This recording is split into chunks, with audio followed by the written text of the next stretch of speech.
Yeah, that was No Welcome to the fucks are show. given on this show. Welcome to the show, folks. I can tell you this show is going to be exciting. It's going to be awesome. So we Did might I have just swear on when you first turned that on? Sorry, demonetized we already. might have a special guest. We might not. And if we do, she's going to tell all, and it's going to be terrible.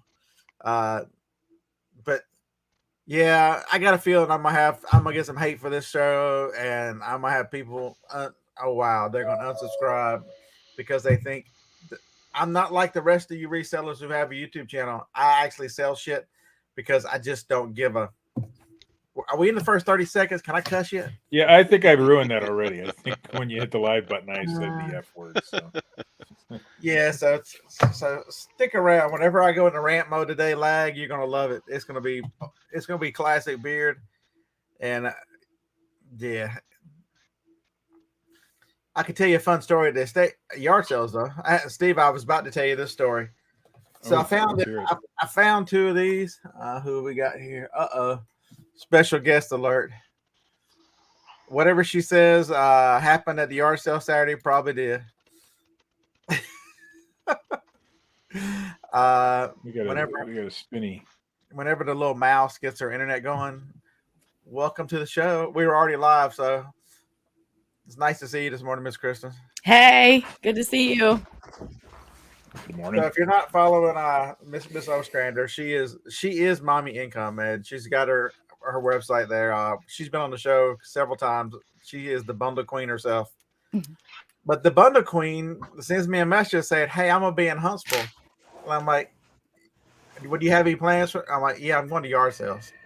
She's like, "I want to go to yard sales." I'm like, "You're gonna have to follow us because the van's gonna be full." There was a neighborhood that had 50 yard sales, and I think we hit all 50 of them. We hit a lot. So in that one neighborhood that we went to, yeah, we hit everyone in that entire sub. So that was nice. So those of you, I can tell you one thing though. Following him is a lot better than being in the vehicle with him. It's a lot less scary. For those of you who haven't seen, that's what on Instagram. That's what the van looked like. That's the back. Yeah, and that's my door when I open the side. Me and Harlan bought some shit Sunday. I'm telling you what. I bought some stuff too. My van and my truck, we had to drive all the way back home. We were in Huntsville for a benefit concert for Invisible Warriors, and my son was playing, and we had the truck full, so I couldn't bring a whole lot. But I tell you what, I dare to challenge that entire van versus this box of stuff. I probably won. Yeah. It was so interesting to pick together so we could see. That's another good one right there. For sure. How about this? This was your favorite, right? Yeah. The Justin Bieber perfume. I said, okay, so there's a myth out there that you can't go to yard sales with other resellers, that you're never going to find anything. Everybody's going to fight. There's nothing farther from the truth. Me and Harley go every week. We disprove this theory every week. And we added a third person follow along who knows shit we still didn't know. Mm-hmm. And I'll never pass Justin Bieber again. That's for sure. I didn't have any idea that one of them gifts. Are you a believer now? It's I'm a whatever Steve just said, because I can't get that joke. Believer. Believer. One of those gift sets is $119 by itself. Yeah. I got 4 of them.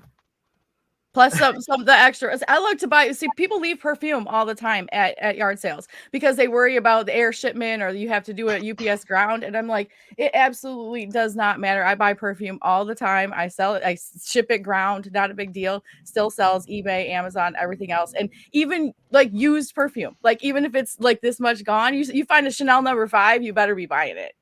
So I'm telling you, bill. I did help with the Justin Bieber. The lady said, the lowest you offered but 30, and she said I could probably do 35. And I'm standing there with the phone, and I hit image search. And I looked at it. You looked at my phone. She goes, "I'm gonna do that." That's what the one. I was already trying to make a deal for all of it, because there was like 4 or 5 different perfumes there, and I got like the little lotions. The lotions are all right.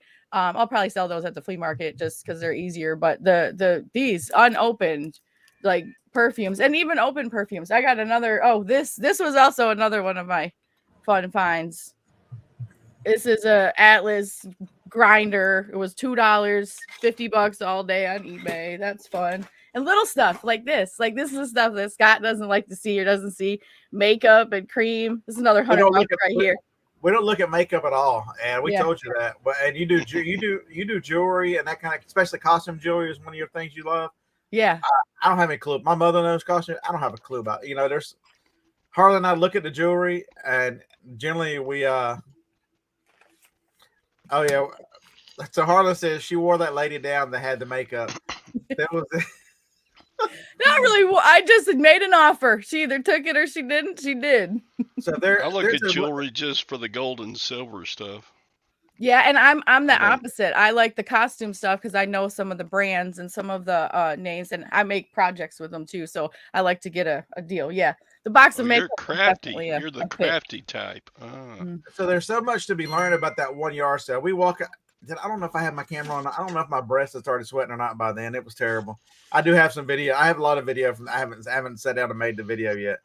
But it looked. You walk up and Harlan goes, "Looks like you're selling all her toys," and he made a joke because it was just toys, the little girl toys. But you get to the very end table on the corner, and there's some makeup. And so you offered the lady. She wanted $5 a piece, and you said 20 for this.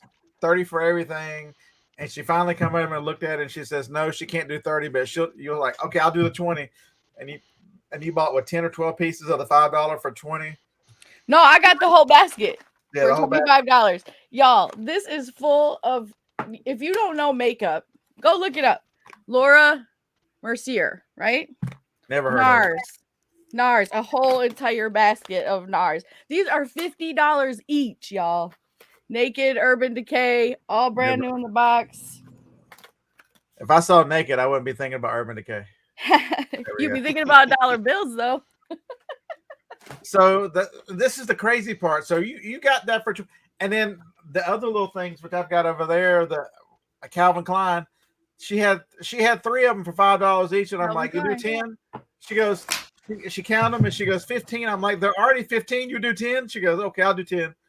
And so she had just offered her 30 for all of it, and she wouldn't take 30 for all of it, but yet she took 30 for all of it. It's just crazy. So you got to get into every yard sale. You got to learn. You just never know. Yeah, that's for sure. And we did prove that theory. That was the whole point. At one point, we were all going the same. And then I'm like, you know what? I'm going to go behind Scott, and I'm going to see if I can. He's going to go to this sale. I'm going to go right behind him and see if I can scoop up money behind him. And sure enough, we look at different things. So he's looking at this vacuum cleaners and the different stuff for like his auctions and things. And I'm over here picking up $50 makeup and the Bath and Body Works stuff that I like to flip. So this is a story. You missed this story. So I think I told you Saturday night.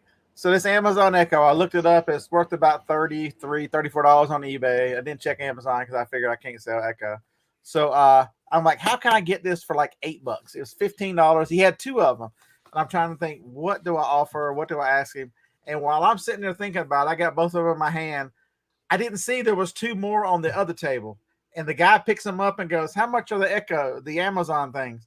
And the guy looks at it and goes, I think I remember them being $3. I handed that dude $6 as fast as I can. I'm like, here, I'm buying these 2. He said they were $6. So for $3 each. And so I just turned the prices inside and gave him $6. Is that wrong? He got what he asked for. I too late to ask if it's wrong. You already did it. If you see a price on something that's too high, you always ask, how much is this without all 4 of them were $3. All 4 of them were sealed. They were all the same except for mine had prices and those other 2 didn't. So yeah. And this I'm not a good haggler, but Harlan is very good at it, and come to find out, we found out Kristen is very good at it this weekend as well. Oh, negotiations, everything. I mean, honestly, what do we know? We know when someone's having a yard sale, they ain't trying to pay the rent. They're trying to get rid of stuff that they don't want, and they don't want to haul it back in the house. There were a couple of them that thought they were trying to pay the rent because they were just stupid.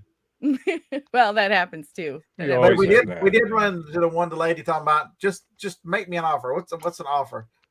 Oh, we made a kill. We both made a killing at that sale. That lady was just making me an offer. She did not care. Everything was out the door. You guys spent a lot of money at that lady's sale. That's for sure. And I was like, she don't care. Just offer her $10. She wants you to take it for free almost. So and then by the time it was over Saturday, Chris kept saying, "I'm gonna spend all my money. I'm gonna spend the rest of yours now." And I'm like, I walked out of that. I got home with $16 and $2. Hey, I actually found in the second pocket. Remember, I had like $1 left to that lady. I'm like, I got $12. And then I found my second pocket. I ended up having like a few dollars left. I told my son, I was like, I'll buy you a beer with this. My entire, like that little basket that I just showed y'all, that entire thing paid for my whole trip to go to Huntsville and then some.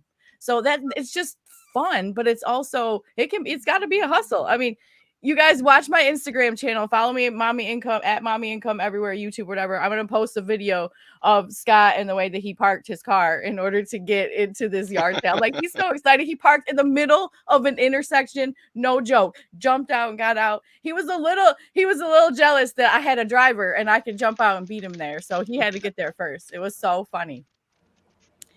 So funny. I come back and she's recording. She's like, "You just park anywhere." I'm like, "We're the only ones in this damn part of the neighborhood. What does it matter?" Oh my gosh, there was 50 cars. He's lying. There were so many people. My husband's like, "Is he parking there for real? He's parking here?" And I was like, "Yeah, watch this." And that one was one you didn't find nothing at. So I was really laughing. We didn't buy anything of that one. It looked terrible. That's why I'm like, I'm so curious about the steamer. You need to tell me how that Conair steamer goes for you, because I'm telling you, man, that was it's at the auction right. It's at the auction right now. Oh, good. Yeah, it was just absolutely crazy. Now let's, like, you do all the different places though, right? You got eBay, you got Amazon, you do your auctions. Yep. Yeah. So when you have, oh my gosh, Harlan's sweaty balls mug, that was really funny. Y'all didn't see years ago the Saturday Night Live bit with the sweaty balls. That was definitely a good pick there too. And that mug was like this big. I'm telling you, if you don't do these things, if you enjoy yard sales, I can't tell you how much more you enjoy them if you go with friends and carry on. I mean, it was just we ran into Steve, and what did I tell that lady that about Steve? Every time I see Steve, not Steve, but every time I see Tracy Alcorn, every time I see y'all look alike. We don't look anything alike. Y'all are both tall. Is that the qualification for looking alike? They look alike. I weigh 280 pounds. What's Tracy weigh? 140? I walk up behind and say something to the lady about Tracy, and he just turns around. So we ran into Tracy. He was picking different things too. Wasn't he talking about action figures and some other stuff? And he got some wrestling figures. He's big into sports. He sells a lot of golf clubs, a lot of sports stuff that we'll pick up if we see it, but it's not the first thing I look at at a sale. So Amy Lee said, somebody actually listens to what I do. So there's a Samsung that has a Blu-ray player that I forget what model it is, but it doesn't have Wi-Fi, but it was one of the first ones they were trying. So you could buy an adapter to stick in the back of it. The adapter, I think it's worth more than the Blu-ray player. The adapter itself is worth $30-$40, which makes no sense. You can just buy a different Blu-ray player, but people are crazy. Like, you hold off on the bubble wrap because that's coming. Well, it's even the same with that shark stuff you showed. You can get a different, it's discontinued item, but you can get different stuff that works just as good. But people will pay crazy money for that crap. Yeah, so it turns out I'm restricted on Amazon for sharks, so it'll go on eBay today. And that's the other thing. Have multiple. We buy so much because we have multiple places. You heard Chris's. I don't know if I'm gonna sell it there or how I'm just gonna put it out at the flea market. You've got to have multiple ways. You might not have my local auction, but most of you have a flea market within. Harlan drives once a month to Nashville to sleep in his van to sell it. One of the bigger, one of the better flea markets in the country. Yeah, it just depends on what you're picking and where you're selling it from. So if you guys do Mercari at all, Mercari is great for makeup. And that's one of the reasons I sell makeup and perfume and like the smalls. Like I have a tiny basket of like all this small stuff. And that's where I like to sell like on Mercari for all that stuff. Some stuff like we're doing a flea market this weekend to just get rid of excess, just stuff that like is dead and we're done with it. We do that like once or twice a year. But now that you talked about that auction, my husband is he's not the camera type, or at least he'd be here too. I'm like, you want to come on and talk to Scott with me? He's like, no, I'm gonna pass. he's not a camera person, but he had a great time as well. That was a really fun experience too, because even when Ben and I we'll go up to the checkout on a yard sale with two different stuff to flip too. He looks at things differently too. And so Krista tells me she's out of money, and the next thing I know, she's buying something else that makeup for $20. I'm like, you said you only had a couple dollars left. Well, I got it out of Ben. I'm like, Ben, were you holding out money? He goes, you can't tell him everything or she'll spend it all. Every dollar. I swear he was right too. I did pull out of his stash pocket to get some more. And we both were at that point, we were both out of money. You got to have a budget. Like some people, they just go in all in, but we have to have a budget because we will never run out of things to flip. That's really the problem. If I brought $500, I'm gonna spend $500. If I bring 1,000, I guarantee I can spend it. The problem is you have to flip it. You have to sell it. Otherwise, you just spent your money. So we come with a budget. And when we're out, we go home because that's our budget for the week, whatever it is. And so, but he always got a stash just in case because, I'll be spending all of it and he'll actually find something he needs and be like, you spent all the money. Kevin, Highway 70 has sucked the last few years. I don't know anybody that's going. That's the problem I have. I'm still on the fence. And if you're watching this story, I hadn't told you if I'm on the fence about going to the 301 in North Carolina. Because it's hard to justify driving 10 hours to a set of sales whenever I can fill the van here. And our sales are just stupid. Right? We filled the last yard sale. Oh my God. So this guy, this is why you do yard sales. I wish I had the camera.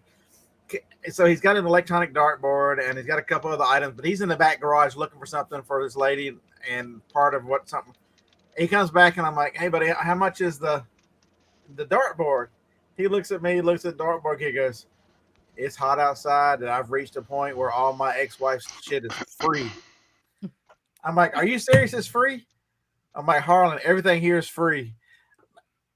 Harlan held mine in the front seat, and I got that Graco thing in there. Harlan was holding the cart. Harlan had to tell him, yo, buddy, I'm going to leave this in your front yard. When I drive back by in a few minutes, I'll stop and pick it up. We just couldn't get it in the van. A ficus tree and several other things that the Harlan's got in this man's front yard that he stopped. Everything was free. I got Christmas plates, which I wouldn't have gotten, a fan. Hey, where's the link? I want to share this on my channel. Where's what? Maureen said she couldn't find it on YouTube or it's on the channel. I just want to share the link to this live so that I can put it on my channel too. Okay, hold on.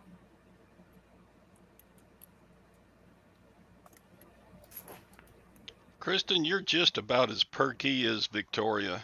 Do you know Victoria? I don't know if I know Victoria. She's in the side chat over there. She is tell her, Scott, she is the perkiest lady. She does a morning show every morning. Yeah, she does a morning show. 7? Right, you got to be perky to do a morning show. I'm telling you, it's 9 a.m. over on I'm East Coast time, so it's 9 to me. I know when he told me Scott and I are doing a morning show. Okay, so here's the difference between Michigan, where I live, Michigan yard sales, and like yard sales where y'all are. So he messaged me and he's like, yeah, you want to follow along? You meet us at 7. And then he had to text me and be like, I'm late. I found yard sales in my neighborhood. I got to stop. But you guys start so early in the morning. People don't start yard sales here until 9 a.m. So it's like I can run circles around people before 9 a.m. And I'm like, no. And he's like, we meet at 7. And I was like, yeah. Oh boy, 7 o'clock. Kristen, there's Victoria in the side chat right there. I'm in Ohio, so we're. Hi, Victoria. Nice to meet you. You need to sub her channel. She's fun. I'm in Ohio, so we're 9 a.m. as well. I went down to North Carolina 2 weeks ago and met up with Barry, and we met up at like 6 a.m. to go yard selling. I'm from Ohio, so that's not normal. Mm-hmm. We're 9 Yeah. o'clock, just like you. Now, around where we are too, I don't know if it's common for where everyone else is, but we have tons of estate sales every single weekend here. It's like an We don't. estate sale mecca, which to me, I honestly prefer estate sales than yard sales. I mean, I like both. I don't discriminate. I see a sign, I'm stopping. Like it just, I need that bumper sticker that says "will break for yard sales" because we'll be like, hey, there's a sign, turn in here. Like that's me. But around where we are, the yard sales or estate sales, and they all start at 10 a.m. And I'm like, these people, if they wanted more business, they need to stagger their time. Start at 8, start at 9, start at 10, but they all start at 10 o'clock, and there'll be like 50 sales in one weekend. You can't even hit them all. And so there's a high competition, which means there's a lot of leftovers. A lot of people, Scott said to me earlier when I said 7 a.m., are you serious? He's like, if you ain't first, you last. And I was like, yeah, I guess so. But I'm also like, I call it sloppy seconds. Like some people like to go, they're there at 8 a.m. and first thing in the morning. I like to go on Sunday afternoon when they got all the leftovers and they're milling to make all the deals. And so I can be like, oh, you guys don't want any of this left. Let me have this. Let me have this. Let me have this. So I call it sloppy seconds day is actually my favorite because I save the most money and I just find the hidden stuff nobody's looking for. But the important thing is you got to understand what you're doing. And so if you're at a yard sale, you got to be first because the good stuff is gone. It's got cheap prices. But if you're in a estate sale, there's a completely different strategy because they won't make deals until the last day most of the time. And so once you figure out the strengths and weaknesses of each area, that's why that neighborhood started at 8 and we were in that neighborhood, but we finally made it about 10 to 8. Yeah, we were a little bit early and it was already popping. It just absolutely, man, I'm telling you, it's absolutely crazy. And it's at Harlan. It's like y'all see the videos. It's like it every freaking week. Huntsville has. Okay, so I don't know if Huntsville's are better than most places. We buy so much more because of because we have the outlets for it. Yeah. Yeah. And that's the thing is that if you have an outlet like that, you're selling stuff every single week. And that's what my husband and I were talking about on the way home. Is it like if we had an outlet to sell some of the bigger stuff like you guys have, like in that auction where everything goes and it's going to go, then we could buy a whole lot more stuff. He really wanted that heater really bad. He was like, oh man, that's a $500 bill right there. Like we can get that heater home, but we didn't have the space to haul it back. Brand new, it was $200. I bet you could have got it for $150 because they're gonna have trouble selling a heater in Alabama in the summer. That's what Ben said, and it was still in the box. And he's like, "We use that on the job all the time. The heaters like that." He wanted it for himself, and I'm like, "No, if we're gonna buy it, you gotta flip it." So that's always the problem is that I want to flip everything, and he wants to keep stuff. I have the same dilemma with my wife sometimes. Yeah, wife. She wants to use things. My first thought is, okay, what's this resell for? And her first thought is, do we need this at home? Although we're both resellers. She has her own account. I have my own account. But there's that dilemma. But you have to go early because the second yard sale Harlan and I stopped at in my neighborhood, they had a KitchenAid stand mixer with all the attachments for $15. How long is that going to last? Not 5 minutes. Around 30 and seconds. if you find just the attachments are still worth money. You might take $15 for just the paddle or just the whisk or just the little drip tray thing that they so I don't have a lot of space, so I pick smalls. I got jewelry, makeup, the stuff that like the again, full perfume like this. People don't, and Mercari is probably one of my favorites too. I hate for walking up a driveway and watching the other guy walk down the driveway with a big old box of like a NES system or something. That kind of sucks. Crap. 5 minutes earlier, I could have had that. That's how I felt, Scott. We walked up to that table with all those shoes, all those Nikes, and that guy bought all of them. They made me so mad. They're like, what kind of deal would you make? I looked at the guy and goes, don't cut a deal. I'll give you your full ask for all of them. I don't know if I've ever done that. I'm like, I don't know if I've ever tried to undercut somebody at a sale. I'm like, I'll give you full price. They were $5 a pair. They were all new or they look new. They were nice condition. I'm like, dude, don't take less than that. I'll give you a full ask for all of it. Mm-hmm. And he just looked at me and smiled. I bought something else there and we left, but It's hard for a seller who's already in a negotiation with somebody to then back out of that. Yeah. So, It was the weirdest thing. They kept walking to their car, walking back, and one of them stayed over there with a hand on like one shoe. It was the weirdest shit you've ever seen. I'm like, they're probably over there looking it up. So, going back to the car so that doesn't see them looking it up or something is my guess. Well, no, we got asked too. We were talking with someone, and they're like, "What's with all the pictures?" Because Scott and I are standing there at the same table, and we're scanning stuff, and we're taking pictures, Google Lens, whatever. And the man was like, "Hey, what's with all the pictures, you guys?" And then we had to be like, "Yeah, we're on YouTube, like we're pickers and this and that." Because Scott walks up with his GoPro all the time, so everyone's like, "What the heck's up with that?" But how often do people ask you about that? Probably 1 out of 5, so 20% of the time. Yeah. I'm just honest with people when they see me scan it. If they have questions, I'm a reseller and I'm looking it up. And they're usually really good about it. Yeah.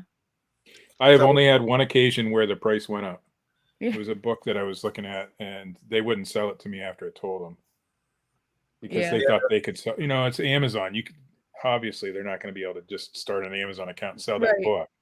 So but they don't know that. So I just KitchenAid in the chat. Harlan did find there's a coffee grinder attachment. That lady wanted $100 for it. I'm like, hell, it's $100. I can buy it on Amazon for $100. Yeah. Right. So she was gonna keep that. I'm never even taking out the box. Well, you might as well get used to it. Well, and the funny thing about the thrifting and all that is that I make I make my bread and butter, my income, most of my income on Amazon, doing my wholesale bundle thing. So this part is just icing on the cake, bread and butter, just extra, and it's fun to me. So that's why my husband and I, it's like we call it our day date. We go our day dates on Thursdays, and we get breakfast and coffee, and then we go estate and yard sailing for the rest of the day, and we just have a good time doing it. So this is just gravy. That's why I titled this show, do you enjoy eBay and Amazon? Do you enjoy the reselling part of it? Because I've changed a lot of the way I do. I've changed, but you can't take out the parts you enjoy. If you don't truly love this and enjoy this and love what you're doing, it's always going to be a job. You're always going to struggle at it. Because I can tell you, if it's full time, you're going to work more than 40 hours a week. I can promise you. But you're not going to think about it, and it's not going to seem like it. So that's why the title for the show is, do you love what you do? Do you love it? So many of you guys are part-time. You can be doing anything else part-time with your time after a regular job.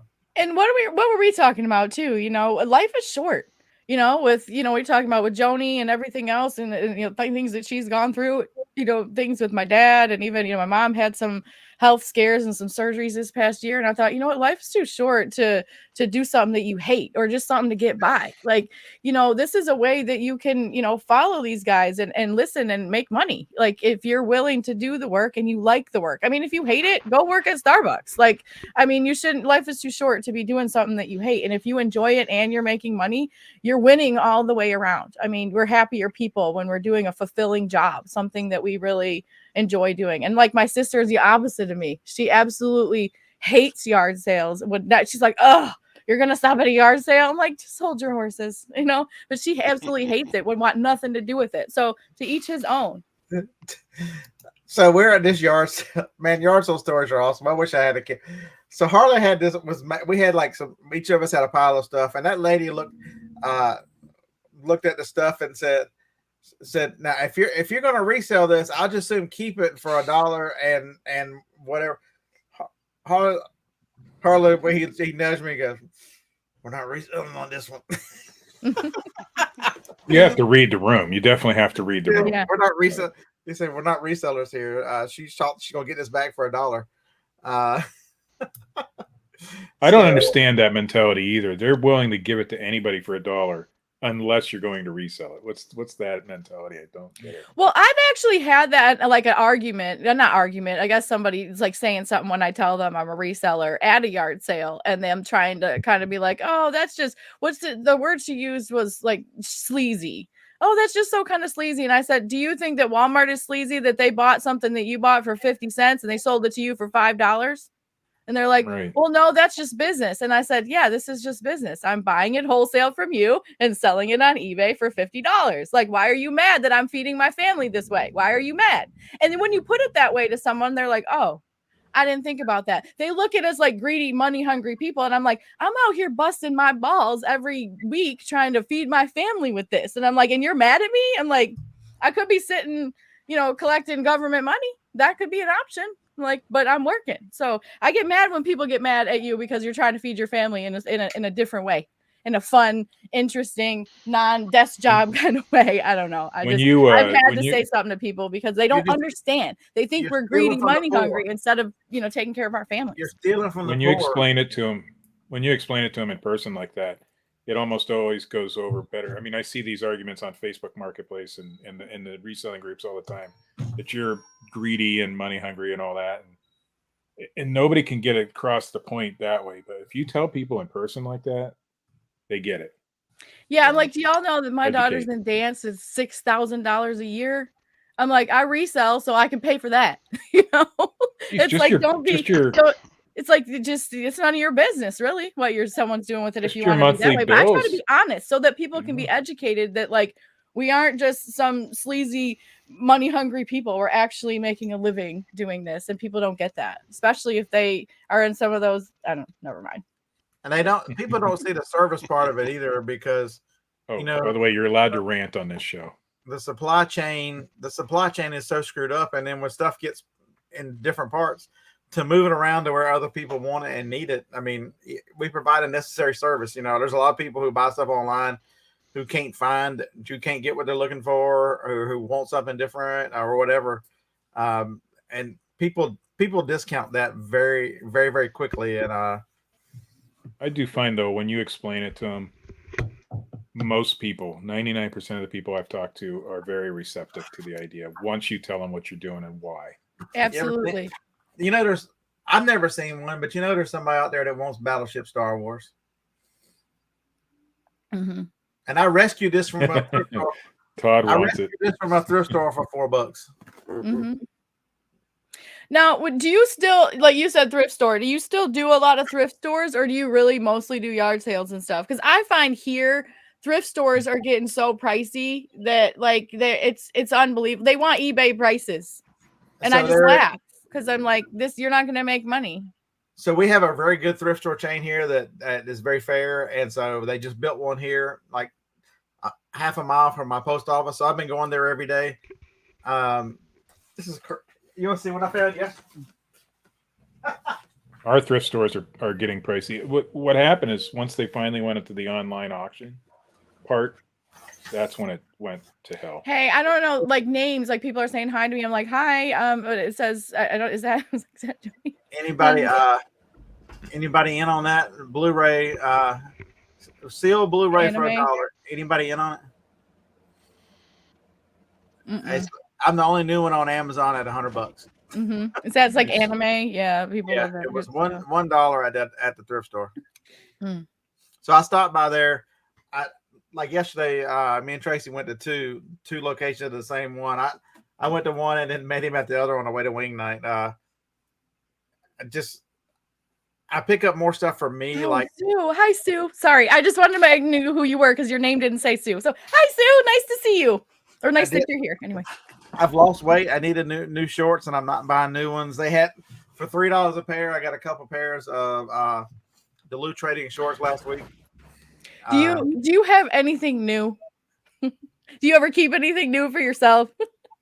I will buy new shoes every now and then, and underwear. Well, I don't buy. Johnny buys underwear. I don't buy underwear. Clothing, I buy all new shoes and clothing, but other than that, no. Yeah. Sue changed her name. I didn't know that. Regular clothing, shirts and shoes. No, I mean shirts and shorts. No, because once you wash it once, it don't matter who washed it. It's used. So those are $60 pair of shorts for $3. Yeah, Sue. I know. Yeah, Duluth Trading. Those are expensive. I got some pants that Ben likes to wear those to work sometimes here, especially the thick ones when it gets cold.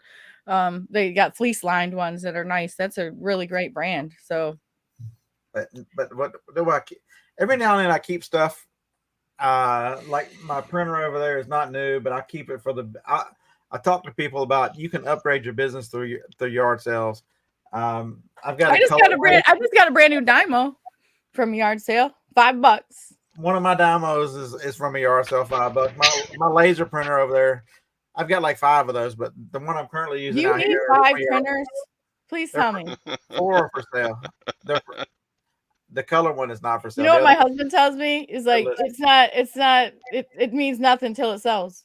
He said it's just paperweight and storage until it sells. Like he always says, yeah, it's not worth that till you sell it.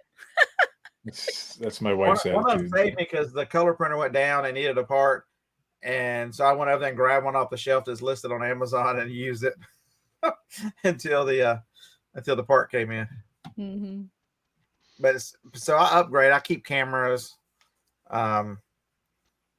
And that I'll never pass up a Dymo just because those eventually they break, or you could use some parts from those ones. But I got one in the backup. The resale value on those nowadays is huge. Yeah. If it's the 400 series, not the new 500 series ones, but but even the older ones, I got one that's a workhorse. So if anybody knows Sandy's husband, don't let her secret out. Those things are $25 a pair. One pair of Duluth Trading underwear is $25. Yeah.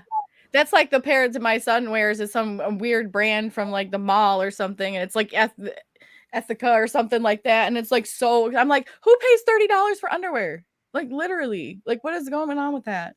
And used, yeah. What did they do special? Did they massage? Okay, is there anything off limits that you won't buy that you're like, no matter for any price, I'm not buying that at a yard sale? This is a good no. Like Steve's like, no. I haven't found anything yet.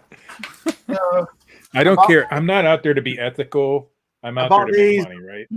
We I think Friday or week before last, I bought 3 of these. They were still new. They were $1 a pack. The first 2 have already sold for $23 each on Amazon. This is the last one left. I was the only one on the listing. These are truly nylon briefs. These are truly granny panties. Yeah. But I take it back. Anything are you going to model those for us? We need to see a demo. I've been trying to get him to do that for a while. I'd have to be like the big girls. I'd need 3X. It'd be great for you want some Spanx? You can put on some Spanx. That's what these are. Flexies. They're made to suck and tuck. I like pizza cheeseburgers too much for that. No thanks. No Spanx for me. I don't know, Kevin. For $25, they better do a lot besides just ride under your pants. Yeah. Printers. I have found all kinds of printers at yard sales. I mean, if you're willing to ship a larger item, printers make really nice money. Especially any laser printer. You can find most of these brothers I buy are $5, and they're usually worth at least $125 on Amazon. They're easy to test. Just Google the model and how to print a status page, and it'll come up and tell you how much is printed. It'll run tests on it and come up, and all I do is connect it to my MacBook. The MacBook recognizes it, and I print on it, and it's tested. I mean, it takes like 5 minutes to test. Did you see that baggie that the little bag I got for $1 for full of what it looked like Barbie clothes? It's like stuff like that you don't find. It was actually all like a lot of it was American Girl stuff and some Disney stuff. That was a huge bag. I don't know where I put that. I didn't put it by my makeup over here, but that was interesting too. Another thing that we kind of look at when we're there is like American Girl, anything resells really well. The clothes, the dolls, things like that. I got a whole bag of it. There was some Barbie stuff and some American Girl mixed stuff in there. Some of those little pieces could be worth $20 each. So I like reselling those on eBay. That's like the girls' version of G.I. Joe. G.I. Joe's the same way. You've got to use Google Lens. You've got to look at their guns and stuff because they can be more than the figures because that's what gets lost. Yeah, I'm gonna look at what I got in here because it was crazy. See, everything. The beautiful thing about the auction is I unloaded the van directly into the trailer. And so everything that I wanted to get rid of, I left here. It's at the auction Monday. Yeah. That's the cool thing about you having that auction outlet. This little American Girl hat and this little thing here that was part of it. American Girl, everything. I'll sell anything. There you go. I just sold a 42C comfort bra. I hope it's whoever that is. I hope it supports your girls nicely. Yeah. Yeah, absolutely The only crazy. thing I've really changed about Amazon is I merchant fulfill a whole lot more. Amazon has lost so much stuff of people's and all these terrible, and the No. way they treat. I got something returned that sold for Christmas, and Mhm. Amazon accepted the return. It came back yesterday. I'm like, yeah, as a merchant fulfill, you don't have to put up with that. If they cost 30 days, it's over. So Yeah, you know what's funny about that? Like when it comes to Amazon, you know, that's why I stick with Amazon and I only stick with brand new items. A lot of stuff that I sell with my wholesale bundles, I don't have to worry about. I don't really resell a lot on Amazon as far as like the stuff I get from yard sales. Brand new stuff like this, I'm going to because this is really hard to not sell on Amazon. I'll get the highest price for that on Amazon. But that is what I found on Amazon. That's why I stay there and do my wholesale bundles so that I don't have to worry about a whole bunch of crazy returns there. And with eBay, it's as is, where is. It's a lot easier to ship the used stuff there. So I'm definitely, you know, dip my toes into both pots. But with Amazon, I feel like it's just the returns and the for used stuff or things that are just kind of sort of damage. Like I know you bought that Simpsons thing that you showed me from, you know, when we were yard sailing, and I wouldn't, although that makes good money on Amazon, I wouldn't have sold that on Amazon because it kind of had some damage. And I know that if there's, I just have finicky customers on Amazon. They want brand new in the box stuff. If it's even scratch and dent at all, they're going to return it. And that's just not worth my money. I've sold a lot of collectible as new, and had no problem. That's one of the Even things. collectibles like that though, like how do you describe that? Because it's like it's new in the package, but it's damaged. And do people really read your used stuff on Amazon? Your little blurb about For the most part, whether or they not do. It's probably half and half to read it, but Well, if you know, they're already buying something used or like new, they're gonna more likely to read that blurb. yeah. And that one I don't worry as much about because I'm the only one that's got one. So the only listing is going to come up say collectible like new. There's no new on that one. Okay, fair enough. Yeah, because I don't mess with that a lot on Amazon because I've had issues with returns or people complaining because they didn't really read the description. Like, I thought this was new. Everything on Amazon's supposed to be new. And, you know, so I don't mess a lot with that on Amazon unless it's literally brand new in the package. But everything else that I have is either eBay or Mercari. I had somebody a couple weeks ago tell me that I didn't include the manual and I sent them a used item and I just sent them a picture of the invoice, which was in their box. That says, you know, it says that it's used, and it also says the manual's missing. So I never heard from them again. Yeah. I know so many people don't read the fine print on Amazon. They're just like, oh, here, buy it now. And then they especially now, they don't realize, like, no offense if there's any millennials here, but I have two of them living in my house, my children, and they don't read nothing. They're literally the Insta society, right? If they can't read it in 5 seconds, they're scrolling past. It's like TikTok. It's like, you know, it's like if they don't, I don't know, I didn't read the description. And I'm like, well, I saw the picture. It was the right thing. I bought it. And I'm like, no, you got to read stuff. You have to know what you're buying. And that's like every Amazon customer now. So that's why on Amazon, I don't like to mess with any of that stuff because I don't want to deal with returns. Like I use a prep center. I store very little around like my house for my eBay stuff. That's why I buy smalls so that I have space to put, you know, different stuff. And I don't deal with the warehouse and the returns and all that. So I would rather do Amazon for like all my bundles and my wholesale stuff. And then eBay is where that's my fun outlet, thrift, extra, you know, revenue stream over there because Amazon to me is too finicky to have to deal with used stuff. But yeah, I mean, you know, I could learn a few things from you. I just don't want to deal with it. I don't want to deal with used electronics and things like that. So returns are a pain in my butt. I don't want to deal with it. So I've noticed that for eBay, you'll have less problems selling used, but for that you get less money for it. Amazon, you'll have a little more trouble, or you know, you'll have to deal with a customer every now and then, but you'll get way more money. So it's you pick your poison. Well, you know, things like this is what I fit for. I mean, obviously can't sell this on Amazon, you know, not used or whatever, but my Biebs, my Justin Bieber, that's definitely getting money. And you know, all the high-end makeup that I just bought too is definitely Amazon, but some of the brands are restricted. So I sell the restricted brands on Mercari instead. Like I know I can't sell the Laura Mercier on Amazon because this is like Premier Beauty. So this is a Premier Beauty. I can't sell that, but like all these NARS compacts that I have, these are all going on Amazon. And some of them, because this is kind of scratch and dent. It's brand new, hasn't been opened, but you'll see that like the corner and stuff there is damaged. So I'm not sending something like this to Amazon. This is hot. This is a $50 makeup compact. If I received this from Amazon, I'd be pissed because it looks like it's been through the ringer. So something like this, I'll do Mercari. But like on some of the nicer ones that don't look damaged at all, no corner bends or nothing, that goes on Amazon. So either way, it's a good used item. The whole set's here. I just sold this set yesterday, not this one. I had a new in box set. Anybody want to know what the person paid for this new sealed? $147. Add 100 to it. Wow. They paid $197 plus 26 shipping expedited plus $14 in tax. It was $144 and $244 and some change. The used version, this one's the used very good, and it is up for 48 right now. I just sold the Wonder Years used, and the box was pretty damaged. I had it was a complete series, but knew that thing would have been well over $200, but I got $75 for the used on Amazon. Yeah. That was nice. Yeah, So I stay away mostly from DVDs used on Amazon because it scares me a little, but that one was particularly way more valuable than it was on eBay. So David is saying that he sells a lot of makeup on Amazon. He says they are running the batch codes now to find the expiration dates.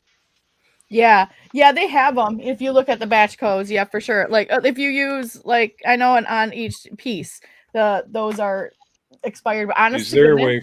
I sell expired makeup on Mercari, and I just disclose expiration date is this. People don't care. And Amazon is different. That's why I say I don't mess with Amazon. First of all, Amazon's still my bread and butter. My wholesale bundles is what I make the majority of my income on. So I don't mess with anything that could jeopardize my Amazon account because that's my account. That's my bread and butter. So I'm not going to mess a whole lot with that. Like expiration dates and things like that on Amazon. I'm very careful about what I sell on Amazon to make sure that I'm mostly protected with my account, with my brand registry.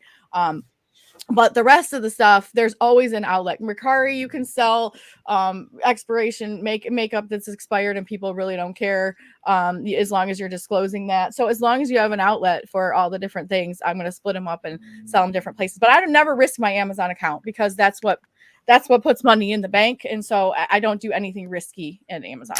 But this is a good example. You know, it looks perfect. I listed this as like new. Because if you get it very close, you can see a collector is going to get this, and that's not 100%. You see it's got little, looks like there might be a little bit of a crease, right? You can see it a little bit. So this box, even though on eBay this will be brand new, I list this as like new, and tell them, you know, the box has slight issues, it's not perfect, and it's still worth $120 like new. Because new is $189. Nice. Yard sale. Is Cabbage Patch still a thing? Yep. Older Cabbage Patch. Some of them. This is it Saran wrap? Yeah, I put stretch wrap on it just to keep dust off of it. That's a good idea, I guess. 2007. And I've sold 5 or 6 Barbies in the last 3 weeks. They were all like new and had no issues. Because it's just to let them know that it's not pristine. And one of those I sold like new was $225. You do not have to sell Barbies new. As a matter of fact, some of them do better without the box. It depends on the collectability of them. There's a whole market out there for even the like used Barbies. If you find a totally hair Barbie anywhere, new in the box or not, buy totally hair Barbie. That's what I sold for $225. It was I was gonna say totally hair Barbie. I gotta look this one up, see what it looks like. Newer version. The hair is worth $25 on eBay, just the hair by itself. Just the hair, yeah. And there's a couple of little accessories and different things. I've done a lot of Barbie, a lot of American Girl. You know, obviously I'm a girl, and I had girl kids and is that the things? So is that the one that the hair grows out of it? It kind of gets longer. Okay. It's like 80s totally hair Barbie or something like that. And then There's a couple 91 other is- ones. Yeah, that was the 92 version. They remade it in 2018. So you got to be careful and know which one. They've got different barcodes, but don't make the Yeah. mistake of selling the new one for Can the you old. tell? Can you tell by the used ones? Does they have a date on them? 90, it says 92 on the back and and all the gas little or something. Yeah, that was a good one. So I sold. This lady had. You got to look. Most people will ignore Barbies. This lady had a whole bunch of them. I got the Baywatch one. I got a mermaid one. The mermaid one. Somebody just bought the mermaid and the Baywatch on Amazon together, 99 and 70. So they spent 170 plus tax for 2 Barbies. Yeah, I mean, and even still, like I actually like selling some of them outside the box. You know, people make one of a kind Barbies from them. They actually like repaint their faces, change their hair, do all kinds of stuff. It's kind of crazy. So even if I can get them cheap, even as a lot, you know, somebody selling like a whole bunch of the dolls like together, you know, $5 or something, less than $1 a doll. Those are actually worth flipping as a lot. I'm always buying Barbie stuff that I can flip as a lot. Skipper clothes. I got, you know, of course, Skipper's everything. a good one. You gotta, Everything American Girl is. as little as I know about Barbie, Barbie. Skipper is not as common. So Skipper is applied. Barbies apply. Most normal Barbies are run of the mill road. You know, you'll find some of these better ones, but Barbies are like anybody else. What is least common? Black Barbie is least common because there aren't as many of them. And Ken, any of the guys. So those are if you're gonna check anything on a bunch of Barbies, always check the male and the black figures because they make, you know, where there's 10 Barbies, you know, one of them will be black and then there'll be a Ken and maybe whatever Ken's buddy's name is. I know there's 2 of them, but those 3 are chances are you'll find way more money in those before you'll find another. Totally and actually for like 2023, what I've noticed is the Bratz dolls are doing a lot better than Barbies right now. The Bratz dolls that they kind of, you know, the different, then they have the Bratz dolls have the feet instead of shoes. They got feet that are removable. So a lot of the Bratz doll stuff is a lot more what they considered like punk rocky, kind of sparkly kind of clothes, and those are highly collectible too. And some of the old school, like the very beginning Monster High dolls, most Monster High dolls are junk, but then you go and find some of the other ones, Monster High, those are pretty good flips as well. Sometimes just the outfits alone. So if you see a baggie full of Barbie clothes, like buy it because there's gonna be something in there that somebody wants. And it's with Google Lens, it's way easier to figure out what something is. I mean, it's absolutely. It's rare. I've only had 1 or 2 items at all that it is not recognized. It makes quick work of figures, little Barbie clothes, shoes. I had a pair of where are they? Did I list them yet?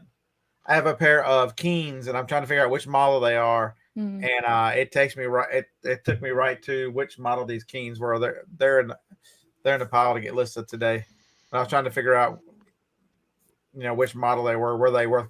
I wanted to know whether they go into the auction or they were staying here. They're actually worth like $39. So So about a year How do ago, you I determine got- that? What is do you have guidelines? Do you have a hard and fast rule about auction versus online? Like what's your criteria for deciding what you're selling where? $25. Okay. If it sells for over 25 on eBay, I'll put it on eBay first. Okay. I'll give it a month or 2 on eBay to see what happens. The shoes are beautiful. Do I have them out here somewhere? So I got a bunch of those porcelain dolls, you know, the old ones on stands about a year ago. Zero of them sold, so I finally just donated them. This is a pair of Keens. That's the thing about porcelain Look at dolls. them. I don't think they were ever worn. Look, I mean, maybe once. Yeah, those are nice.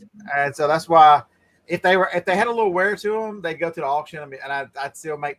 They sell for $10 or $15. You know, I'd buy them for $1 or $2. So you easy to make money on. But since these are so nice, shoe sale. I got a pair that goes out today. All right, where'd y'all go? Steve, do you sell on any other platforms? Do you do Amazon, eBay? Like where else do you sell? Mercari, some Etsy. Etsy. Etsy can be good for like craft items. It can be good for some vintage items. These kids go out today. And I make stuff myself too. They were never worn. They're going out today because you can see this one. She tried on the other one. This one's never even messed with. It's got the paper in it. So even though this one, the box is not perfect, but Amazon will allow that. So I did sell these as new on Amazon, $60. Yeah, and are you merchant fulfilling? Yep. Yeah, with those. Yeah, that's my problem. Like, that's my only issue with like eBay, Mercari stuff is that like I hate shipping. So that's why I love Amazon, because everything goes to the prep center and the prep center ships it out for me, and I just don't have to think about it or worry about it. It's one of my favorites. Yeah, there's the box. The box. You said, okay, then I'm gonna ship all my stuff to you, and then you can ship it out for me. You pay me well enough, I'll do it. That's true. I know actually eBliss does that now, so I might be using their services starting like especially this summer. Because I don't Shipping like is therapeutic for me. Yeah, see, not me. I cannot stand the shipping. I love the buying and the listing part. I don't mind the pictures, things like that, or just if it's something easy that's barcoded, easy. But I can't stand the shipping. Like the shipping is like the worst part to me. The buying and the shipping are the best parts for me. The listing, not so much. See, we would make a good team because then I'll do the listings and the pictures. We'll both do the buying. You'll do the shipping. Everything will be great. I love the buying. Everybody loves the buying. You had somebody doing your eBay for you. They were doing. I did. For a time, I had an assistant that did all my eBay, and those were the best days ever. But things just like I got a little like I did more. I do mostly Amazon. Right. So when I was trying to build up, some eBay stuff, I had an assistant and she kind of moved on and did other things. It was just like a college student or whatever. So it was a temporary gig for about a year.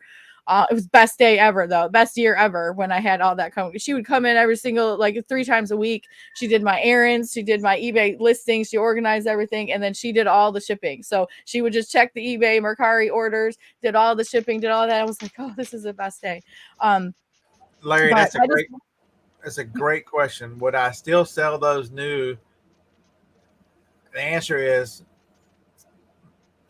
eBay, yes. Amazon, no. Yeah. You got to have the. I don't think you technically have to have the box because some shoes and stuff don't have boxes, but Amazon customers are nuts. If that didn't have the box and that box was, that's a 80% box is good enough for Amazon because they'll send them out in return. So that I'm not worried about the box on that. On eBay, I would just sell them new other without box is what I would sell them as. But shit, I picture them without the box, and if it's cheap enough, I'll send a box with it. If I even have the box, if not, then they'll But so Amazon, I always picture them out the box on eBay. Amazon has a stricter set of rules, and so I have a stricter set of rules for what I will do. Everything I've learned through the last whatever years, 10, 12 years of doing this craziness, I still apply to every individual item. I'll sell a used Blu-ray player. If it's got too many scratches on it, it goes to the auction or to eBay because Amazon customers, they don't mind buying it used, but if it's got scratches on it, they'll bitch about it. And it's just the way it is. Again, you have to think about the customer all of the time. I'm always preaching this, even when I'm talking about my wholesale bundles, talking about picking, talking about your auction. You have to know your customers and know what they want to buy and sell in the right platforms. Like you've got your auction stuff to where I wouldn't touch any of that stuff with a 10-foot pole around here because that's not what people are buying. But like, again, the heater from Alabama moved up to Michigan, sells for $500 down there. You can't get rid of it for $100 because who needs a $500 heater in Alabama? Hardly ever. So it's really about knowing your audience, knowing the rules on each platform and dividing and conquering in different places where you can make the most money on the most items. It's also knowing the area, like you kind of touched on, is my area is totally different than your area and it's totally different than Scott's area. Somebody in the chat's asking me about Amish country because we go to Amish areas a lot. And if you go to Amish areas, they have like bulk food stores, but they also get like Amazon returns in those stores. And those are a really, really good source of makeups and perfumes like you sell. Now, some of them are going to be discontinued. This is the auction. And they got really good thrift stores there. That metal flying pig bank, it was heavy.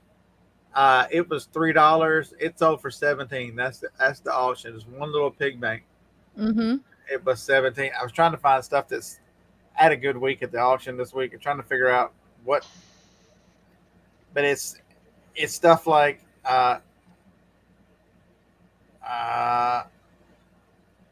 That's a good one. Amazon Fire TV stick. I got the same amount of money, $27.50 in the box, and it's not new. You can't sell that at all on Amazon. They restrict their own brand. Right. On eBay, it was in the teens. At the auction, 2 people wanted it. It went $27.50 at the auction. Yeah. Shit, I got a whole gallon bag full of Amazon Fire Sticks here. This is one. Well, take it to the auction. That's an as seen on TV. Engrave it. Let me see if this picture's any better. Just a simple. It was $1 at a yard sale. It's almost like a throwaway. It went for $15. $1 to $15. All I did was buy it at a yard sale and lay it on the table. Mm-hmm. Joan, I am not quite fully verified, although yesterday there was some movement on the Amazon side. And now all I have to do is verify my address. I would never pick them up. Steve, are you just starting on Amazon? No. I've been on Amazon for years. I was going to say, verified. I got hit with new. A lot of people got the new verification. Yeah. I took care of that last week. Yeah, it was one of those like upload all of your stuff to re-verify. Yeah, I uploaded all the stuff, all my bank account, my tax ID, all that garbage. But now they want me to do the postcard thing for my address. Why, I don't know. So now I gotta wait for the postcard. Yeah, that's But it took a week. It took a week to get from point A to point B here. They were all blank. I couldn't click on anything. There was no check marks except identity. And then yesterday that changed and everything's checked except business address. So they're going to send me the postcard. I'll fill out the code and it'll be over.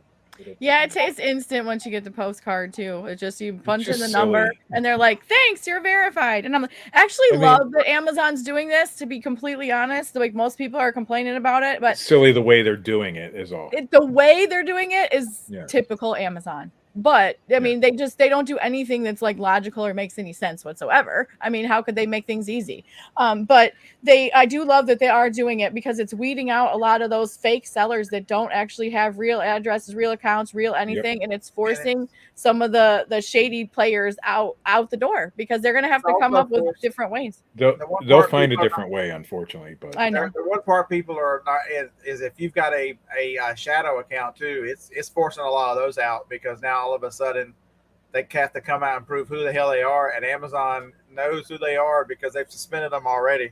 So all you drop shippers out there. Yeah, y'all, drop shipping. Come on. Like if someone's still drop shipping, you're in trouble.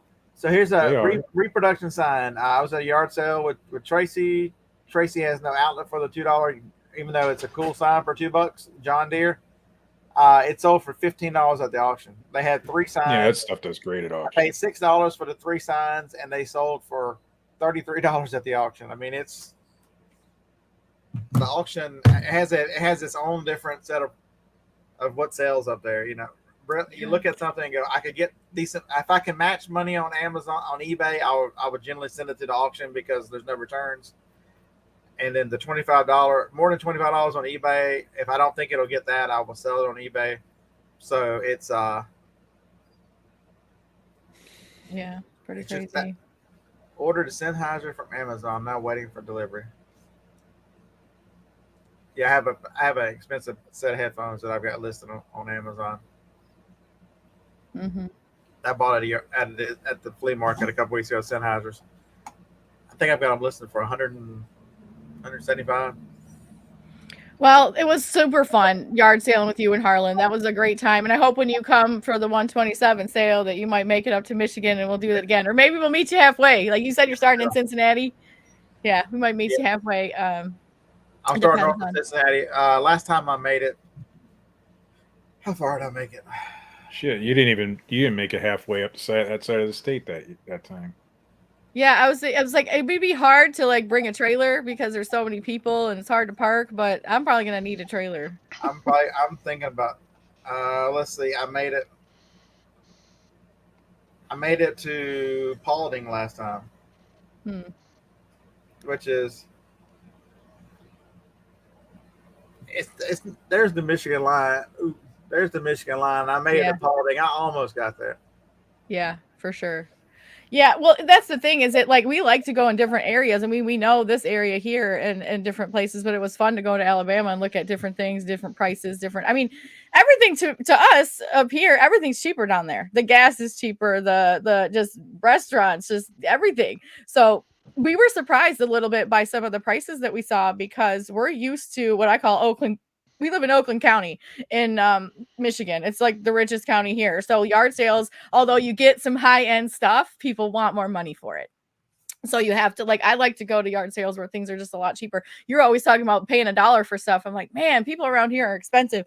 You know, sometimes you barely see stuff for $1 anymore. So we have to go what I call the outskirts or even different states. But that was super fun. And we talked about doing the 127 together. So at least we meet up somewhere like Cincinnati's not that far for us. We could kind of meet somewhere in the middle there. And Glenn, have did a you good get fun. your MRI, Glenn? Well, the first day is Thursday, and y'all do it on Thursday, so that might be.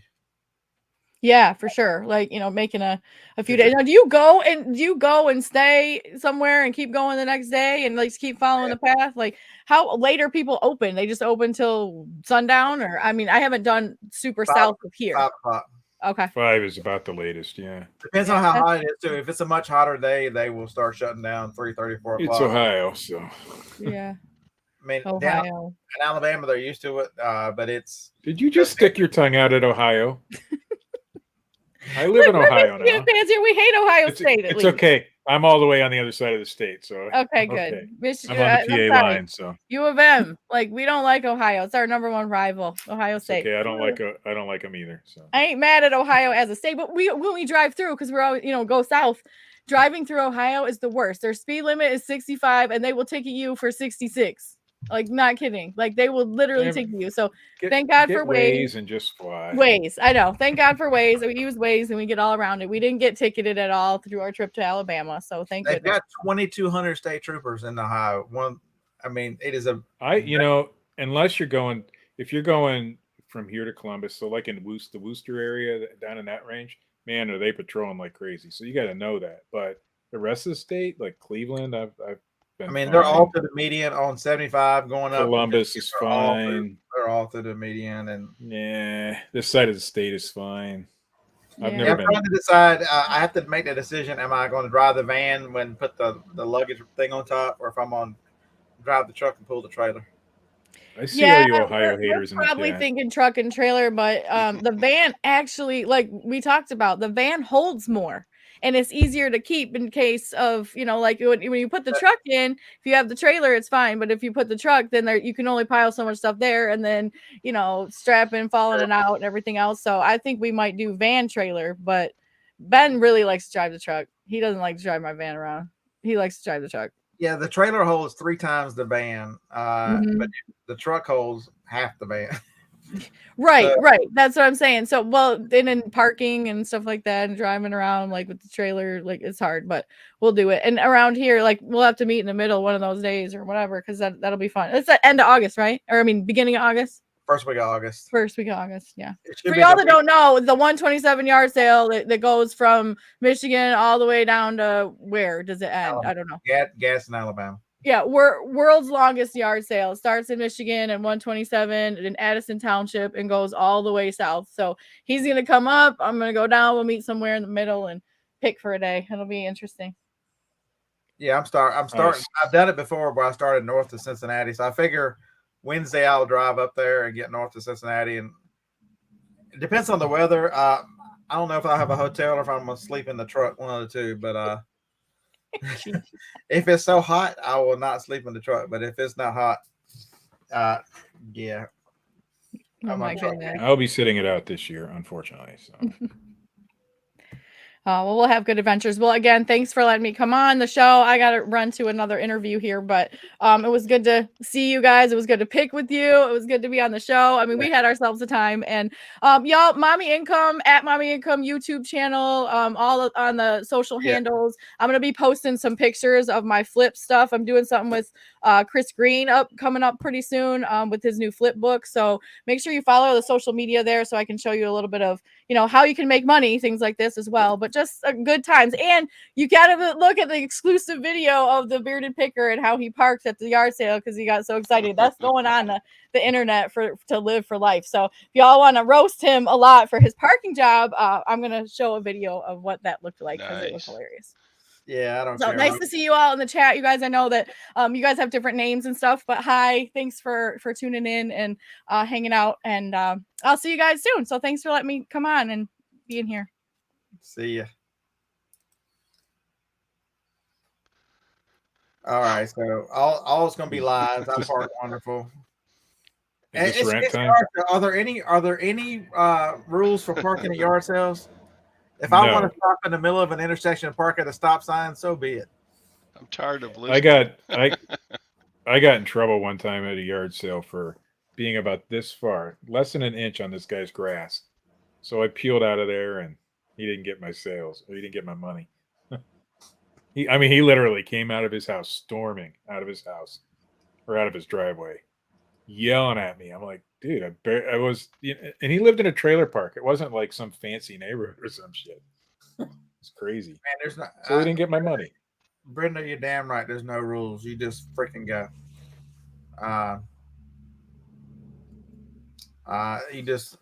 You park wherever. She got the full treatment. I blocked cars in driveways. I did all kinds of stuff. I'm like, man, these people aren't coming out. They're still asleep. We're in their neighborhood at 8:15. They're not coming out of the damn house. That's what my wife says. If you're at a yard sale and they have a driveway, what's the odds that they're coming out of that driveway at the time you're there? No, I'm talking about their neighbors. I blocked their neighbors now. Well, even their neighbors. What's the odds they're coming out of their driveway at that particular time? And if they are coming out and they honk, then you'll move the car. And it's not like normal times where you worry about, oh, they didn't see me, they'll back into you. There's tons of people out there. It's not like they don't reckon. There's signs all over their neighborhood. It's not like they didn't know that it's the I don't care if I'm super close. If it's a hot day, I'm fine in the shade. That's where I'm parking if I can.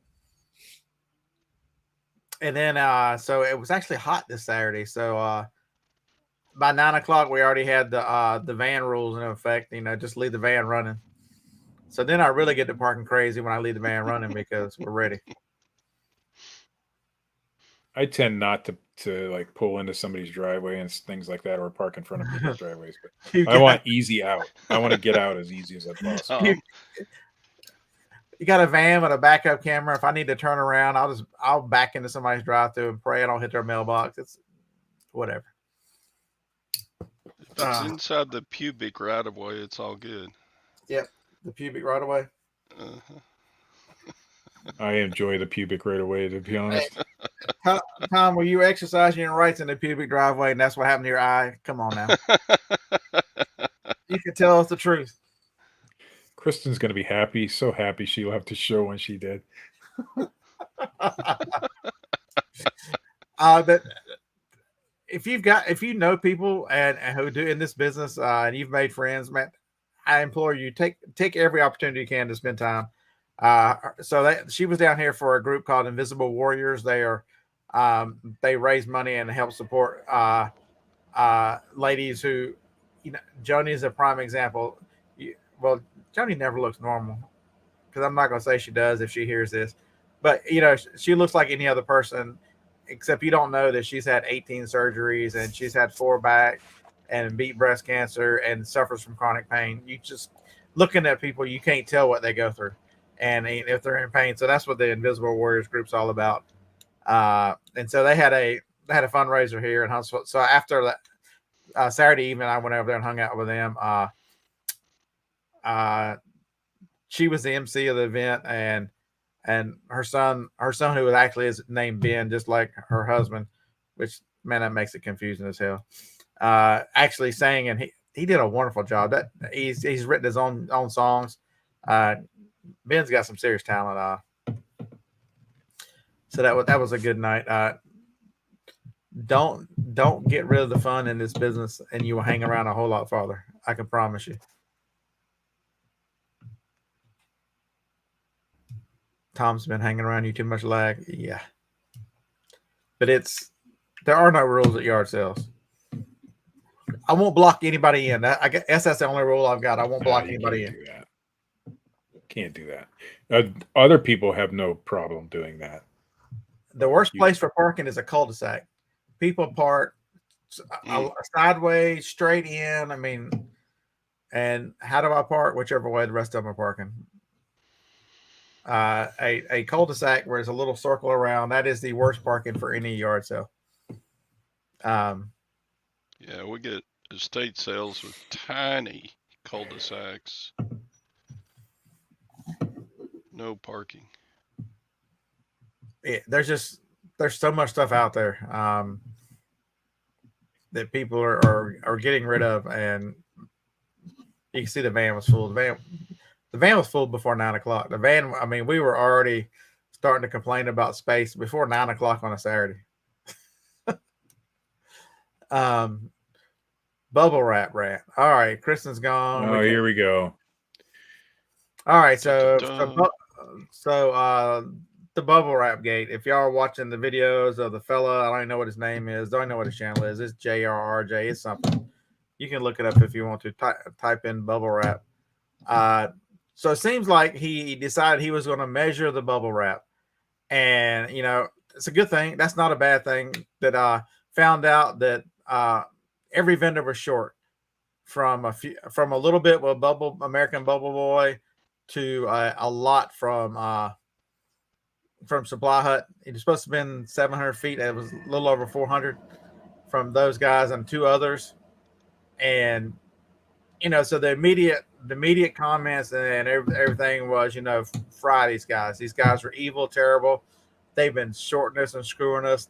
They've done this on purpose. That was what their comments said. And, you know, from Supply Hut, they're like, we're looking for another supplier. They've changed the listing to the right length, and they're selling out of what they've got. So people have assumed that they are guilty, and the other companies are guilty too. Whenever they are going to be a victim as well, and most likely the person who they've been buying this from has been shorting them this whole time and charging them for longer and misrepresenting. Right. So chances are these companies, you know, are going to be in the same boat as us, the end consumer. And so the fella takes all the bubble wrap and rolls it out in his yard. He's got this big yard in, I think, Upper New York or somewhere, wherever he's at. And he takes a wheel, rolls it out, and measures it. We're all good there. He reaches out to one of the companies on eBay, never hears back from him. So he decides to open a return. And so what does he do with the return? Does he roll the bubble wrap back up and put it like it was? Anybody think he did that? Of course. No, he takes the box it came in and wads it up and just stuffs it in there and forces it back in this box, opens the return, and that's what he's sending back. And my problem with all of this is I'm disappointed that we've all been shorted and on bubble wrap. I am outraged about that. Somebody should have figured this out by now. You know, these companies need to make restitution because they need to go after who they bought it from. But the one thing is, everybody in the comments, all these resellers, these bunch of motherfucking hypocrites, I'm glad you returned that back. You don't deserve to be screwed like that. You need to get your money back. He doesn't need to get his fucking money back. He rolled this shit out in his yard. He has changed it. Every one of the people, if they'd have got a return like that, they'd have gone, oh my God, I'm getting scammed. They probably took some of the bubble wrap and kept it and just put it in there so I couldn't measure it. It's not the same as the way I sent it. How dare they send it back like this? But you've got all these damn resellers cheering this person on for doing a return like this that should have never been returned because he took it out. He spread it over his goddamn yard. It is his property at that point. You don't send it back. Whenever you unrolled it and put it in your yard and on the grass and everywhere else, you accept it as your own. Once you open a product, it's open. It's a different story. I mean, people say it's just bubble wrap, but when you're shoving it in, I didn't see the video, but I guarantee when he shoved it in, a good portion of those bubbles got popped. He just crammed it. But you know how the resellers would be going nuts over a return. How many times do people bitch on this show about returns and on and on and on? I get it. You want to return it, but you've got to return it in the same condition as that's part of the deal. It must be returned in the same condition. Even if he'd had taken the time to roll it back up, it wouldn't be such a bad thing. It's just the fact that he didn't give a shit. I'm with him up until the point he did the return like that. You know, I am outraged about all the shortages. That is, you know, we have been screwed. I get that. I am pissed off as everybody else. But then 2 wrongs never make a right. You've learned that from your whole life. You know, you as a reseller should be the one that understands how many times do I have to open returns and I don't even get packages back from the big girls. All I get, they take a pair of Flexies to UPS. UPS throws them in a bag. Amazon sends them back. All I've got is some dirty underwear. No package and no nothing. They walk away from it clean. That person should be shot too. The return is the part that makes me so mad. Is all the hypocrite resellers in the fucking chat. Well, they're cheering them on for the return without thinking, you know, what if I got a return like that? Oh, if they got a return, every one of us would be angry with that return. Every single one of us. 100%. One of the things about that got me also was so many of those comments said, "Oh, we just need to boycott Supply Hut." I'm like, Supply Hut's making really, a change. you know, it was an honest mistake. Well, he said they're suppliers, so they don't make their own bubble wrap. They've been purchasing it for somebody to resell, just like we do. They were told it was 700 and it wasn't, and you know. No, Supply Hut's fault is that they did not do quality control on that. And correct. They trusted at least a random pull a roll by random. Now I could go measure mine. It's not from Supply Hut; it's from a random eBay seller. But I bet you mine's short. I'm not going to complain about it, but I'm also not going to measure it. No, I'm not boycotting. I'm not saying boycott either. They made a mistake. They refunded me for my orders. Yeah. I got a refund, and it was commensurate with the amount that I was shorted. But I never crammed it in a box and sent it back. All right, so Amy, ridiculous. if you say it's not an honest mistake, a big business should have quality control. How many times? Okay, you run a business, you run a small business. How many times have you rolled out the bubble wrap to see that you got what you got? I've counted boxes. Every time I get boxes are right. I count the boxes.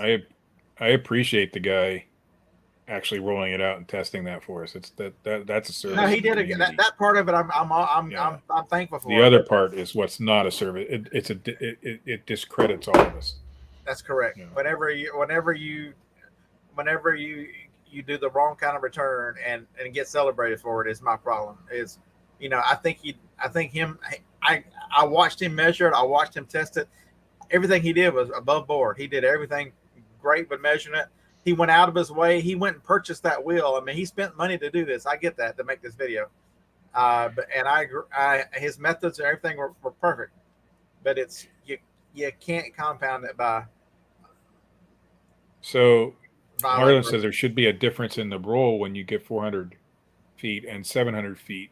The problem is how they roll that. I've had rolls that are rolled really loosely. I bet you those ones were 400 feet. And I've had rolls that were rolled fairly tightly, like the ones I have now. I bet you those are a lot closer to 700 feet. The weight is so slight. I mean, they're not heavy. So you could weigh them. Yeah, Carol, Todd reached out to Supply Hut, and he had to contact them. Yeah, I sent them a message on their website, and they said, "How much were you shorted?" And I told them, "Well, okay, we just need your PayPal address and we'll send you a refund." And they did, like 15 minutes after. I've never gotten a refund like that from the USPS or FedEx or anybody else. Way better customer service than the United States Postal Service or FedEx or... You got to realize Amazon, they bought some from Amazon. Amazon was short too. 12, 15%, 15, right? Whatever it was. They were all short. Every single company. Every single one of them was short. Did Amazon take down their listing? No. Amazon will continue to be short, I guarantee it. Supply Hut will change their ways because they don't need the bad publicity. That's what well, it's not their main product, but it is one of them. I've never even bought bubble wrap. Let me let y'all in on a little secret. If you're buying and using that much bubble wrap, you can save yourself a lot of money by getting an air pillow machine and making these things. Oh, you make these. I don't use bubble wrap. I still use a lot of bubble wrap. Amazon Basics, nope, still says 175 feet.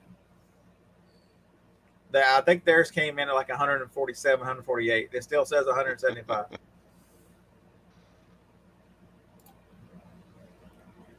Roman wraps himself in bubble wrap. I am and not going to floats in measure a the handy Erie. Andy roll.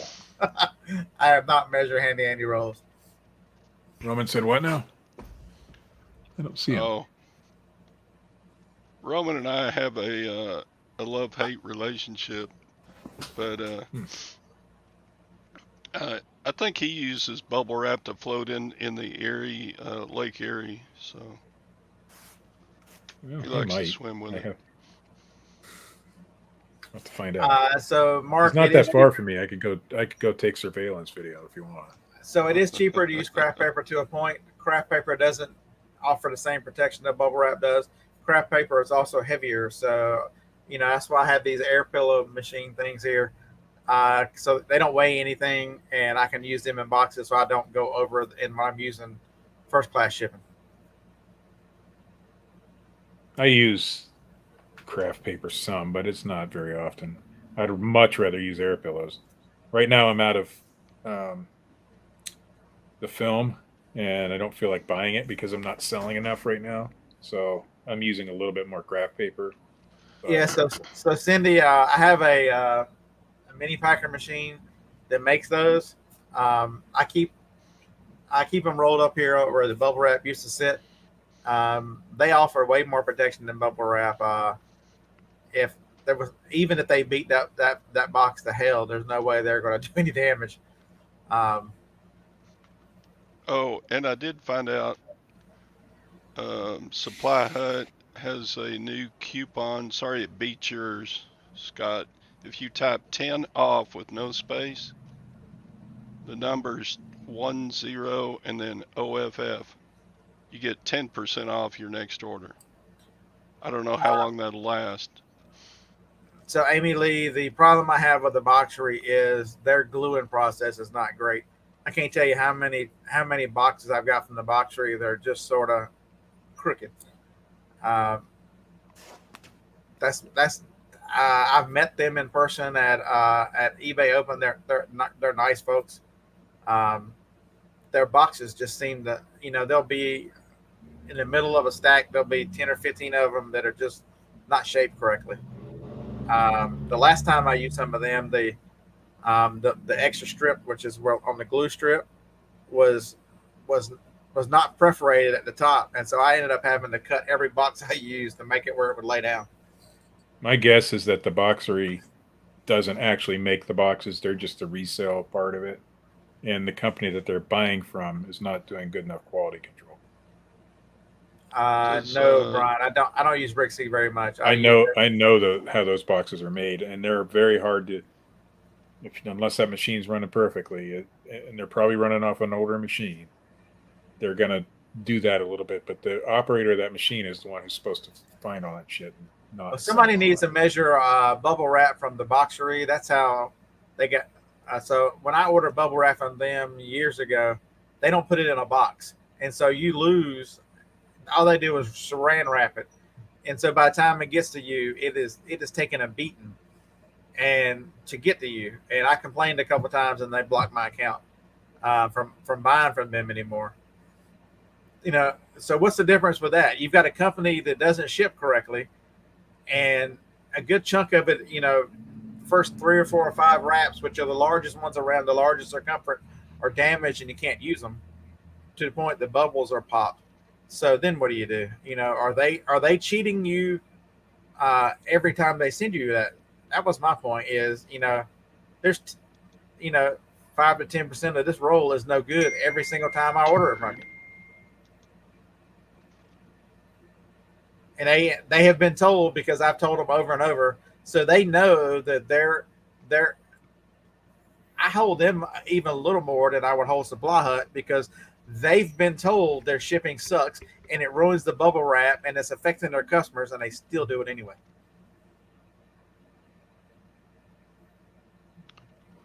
American Bubble Boy ships like that too.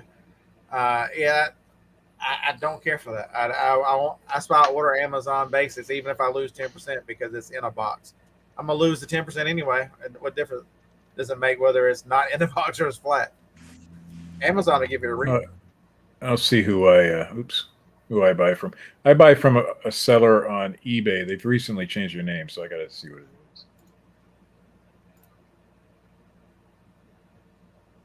I haven't ordered anything in the last 60 days. Dang. So every company has issues. Here we go. Customer just countered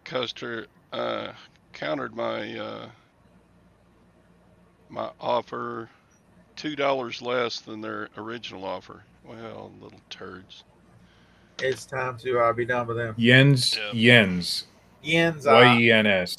I've ordered yens, but I've never measured it. But Yens package is what they're called. They put it in a box. But they come in a box, and I haven't measured it.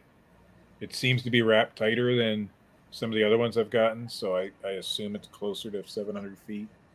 And they've been really good. They ship fast. So. All right, so Nick says that American Bubble Boy does ship like that, and it's better protected. All right. Their actual eBay name is Fantasy by 02. I don't know why it's that, but it's Jen's package. It's just I don't have any experience with American Bubble Boy, so I couldn't tell you. I do have experience with the Boxery, and I can tell you that every one of them come damaged. Supply Hut boxes are surprisingly really nice. I've never had an issue. Not a single issue. I've never had an issue with quality or anything. They've all been solid, and that's why I agreed to to promote them, because I use their boxes. I'll keep using their boxes.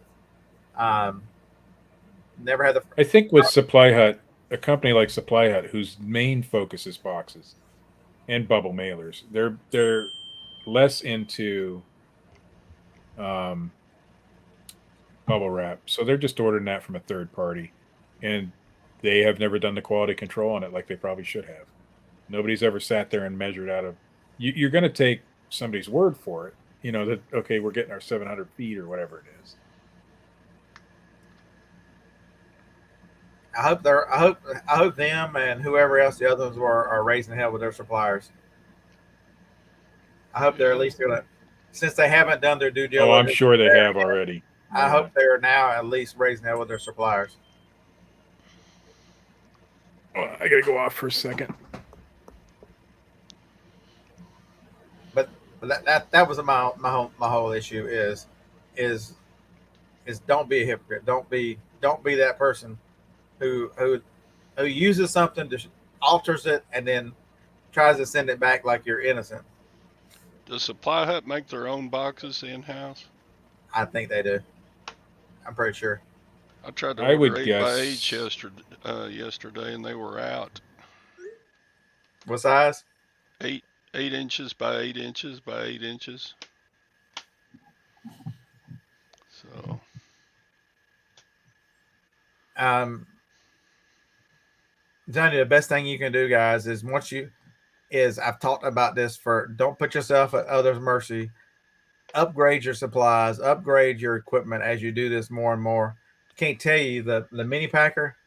So I bought mine used from another reseller who I see him every now and then. When I got the machine, it worked okay, but it didn't work perfect. I sent it off to Mini Packer, and for $100, they took it back to brand new. Am I mad at the person I bought it for? Absolutely not. This machine has saved me a ton. It's much nicer to have these things rolled up here. You can have any size air pillows you want. I use quilts. I use several. I have 4 different things I use. So I don't order. I order bubble wrap. The 175. I ordered that one in November. I think it's still here. You know, I use a paper tape machine. It makes things look better. It makes things easier. I wouldn't trade you anything for either one of them 2 machines. So you just got the roll for the mini bubbles. I'm telling you, these mini packers, Amy's 100% correct. They do the mini bubbles. You can make your own bubble wrap with these things. You know, it's very easy to cry victim before it is to actually be proactive and do something about it. Blowing air Walmart bags and tie them off.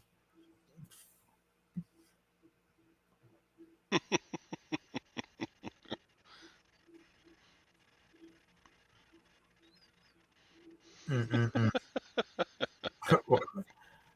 you laughing at Roman? Yeah, Roman and Paul. Roman, I saw your Instagram yesterday. You had some solid work there on Instagram yesterday.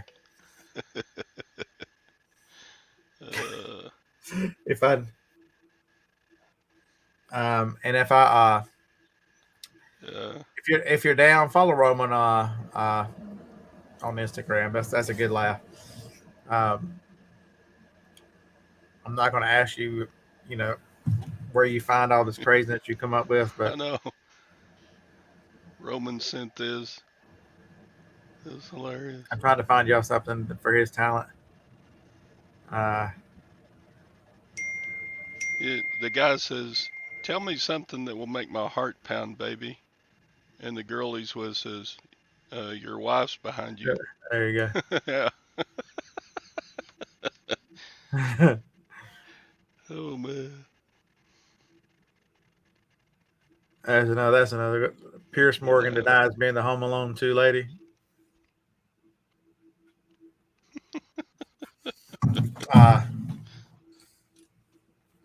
Yeah. It is, and it should be fun, but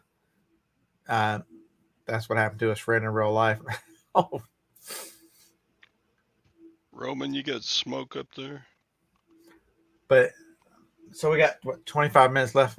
Anybody got any more questions? You know, the one thing I can tell you is boxes. You know, I don't make my own boxes, and so that's why I've found this. You know, Supply Hut's boxes, their counts are accurate. Their boxes are made better than the rest of them, and they're lighter. So that's why I use them for boxes.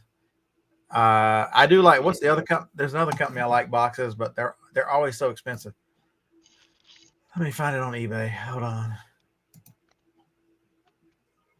They make the same weight box. So, give me. you know, Bridget, that's a picture of her sky this morning. You can barely see the sun. There's so much smoke from Canadian wildfires. Crazy. I'm trying to find the boxes. It's not 3RB. Their boxes, they're very, very similar to the Boxery. EcoSwift. EcoSwift is the one. That's it. EcoSwift. EcoSwift boxes are a little more expensive, but they are very similar to the Supply Hut boxes. They are the same 24 ETC, the crush rating. They are, looks like they're made in the same type of machine because they're very similar. Is that why it's been so hazy here lately? Is all that smoke?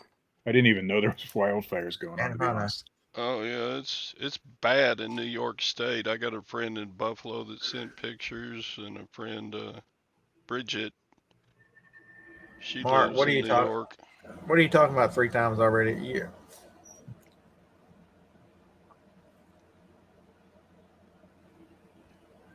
It's hazy here, but I didn't know in the last few days, but I didn't know there was smoke going on. Uline is exceptionally expensive, Tom, and it's not their box. Their items are not super outrageous. It's what they charge you for shipping is just insane. Yeah, my friend in Buffalo said the sky looks like that movie Martian. If you so Roman, that's not always true. Look back up through the chat. Somebody said that Uline shorted them their last order or two. It happens from every company. There, you know how I can tell you that every company is gonna make an error, Did you count all the squares, Sadie? because the same reason why I make mistakes.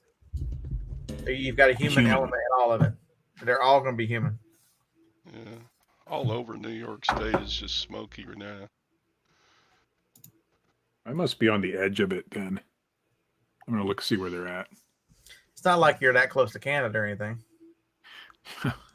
on a nice day, you can see Canada from here. I know. That's what people say. It's not true though. Roman, most companies, and if you've done reseller for any length of time, you've made mistakes. I can promise every single one of you have made mistakes. I don't make mistakes.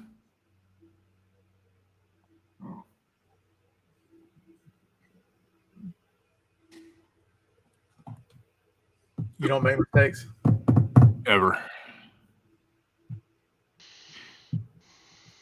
My grandma used to say, "You think you're perfect, don't you?" And I said, "Yes. If I didn't think I was perfect, then I wouldn't do something. So therefore, if I've chosen to do it, it must be the right decision." It used to drive her nuts. I know I'm not perfect, but it just drove her nuts.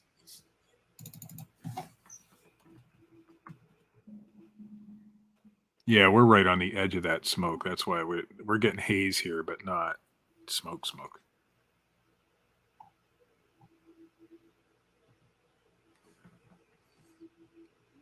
That's it.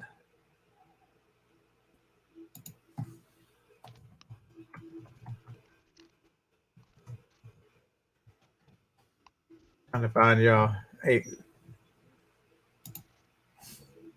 air machines.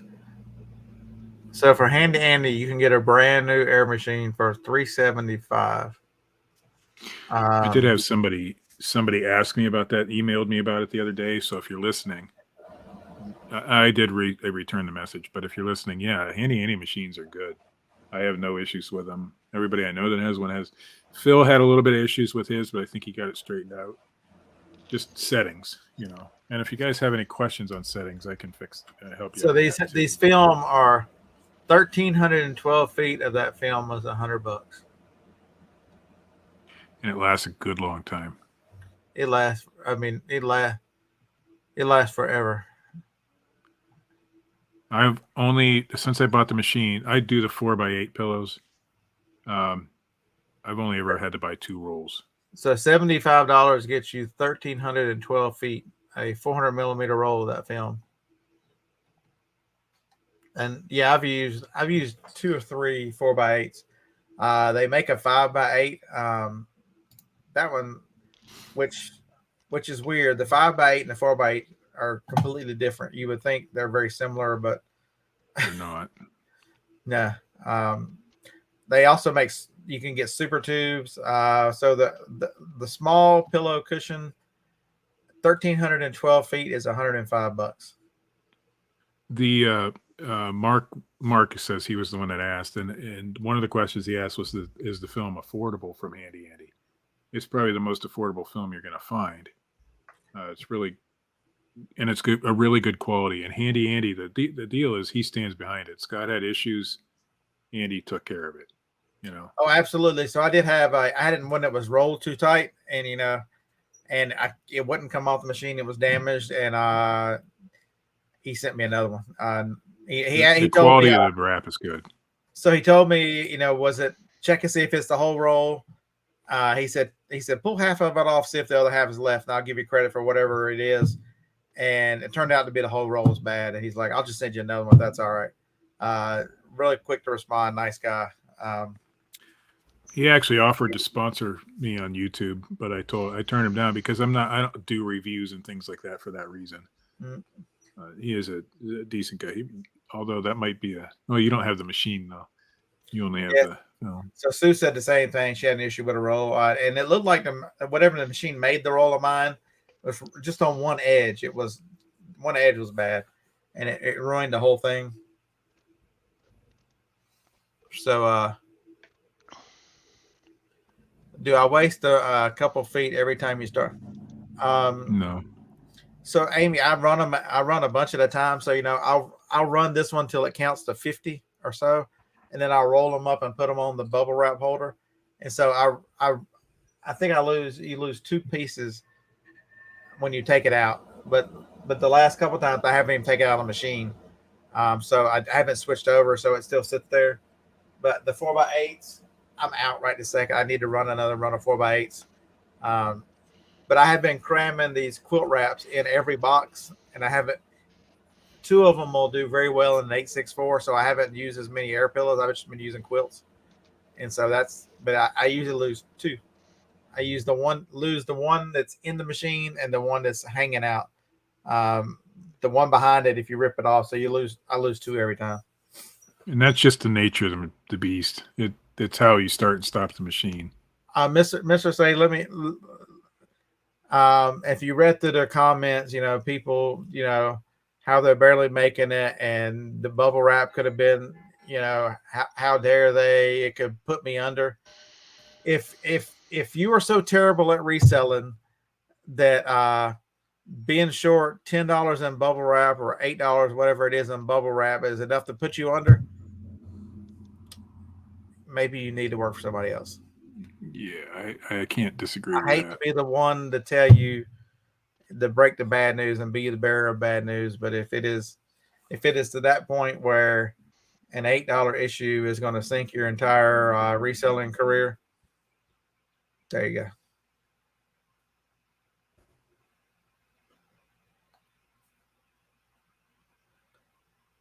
go. Yeah, mine doesn't do that, Amy. My machine. Amy, which machine do you have? The Handy Andy machine or the mini packer? That I'm not sure. I'm not sure which one she has. Because Handy Andy, message him and let him know what you're doing. And maybe there's a setting that's wrong or something Felix, like that. I feel sorry for Felix. You're just terrible, man. Felix said he had to start selling Rolex because of his losses in bubble wrap. She's got the Handy Andy machine, so I've got a mini machine. I don't have any issues with the Handy Andy like that. I might lose, but I'm only running the 4x8 pillows, so I might lose 1 pillow, at the beginning and 1 at the end. But not even at the end, really. It's mostly at the beginning. So I might lose 1, maybe 2 pillows altogether. But no, I'm not running that stuff you're running, so I don't know what I would lose on that. And so the other thing I can tell you too about making your own bubble wrap, it's what I say, it was $100 for 1,300 feet. It's on demand, so you can air it up more or less. You can add more air to the pillows, less air, whichever you want. You have control over it. And also, over time, bubble wrap will lose its, if you buy it, it eventually will lose some of its air out. If you're making it on yourself, you're not going to lose the air out of it. It may be, Amy, that you might just need to raise the air pressure at the beginning, or there's a couple different settings you can do on there. Speed might be a problem too. Maybe lower the speed or something too. I don't know. I would contact Andy and ask. Up in the Game says that they consistently sell high average sale price shoes all day, every day. eBay loves him. He's better than most resellers and spends a chunk of his day in YouTube chats telling them. Oh, that's awesome. That is absolutely awesome.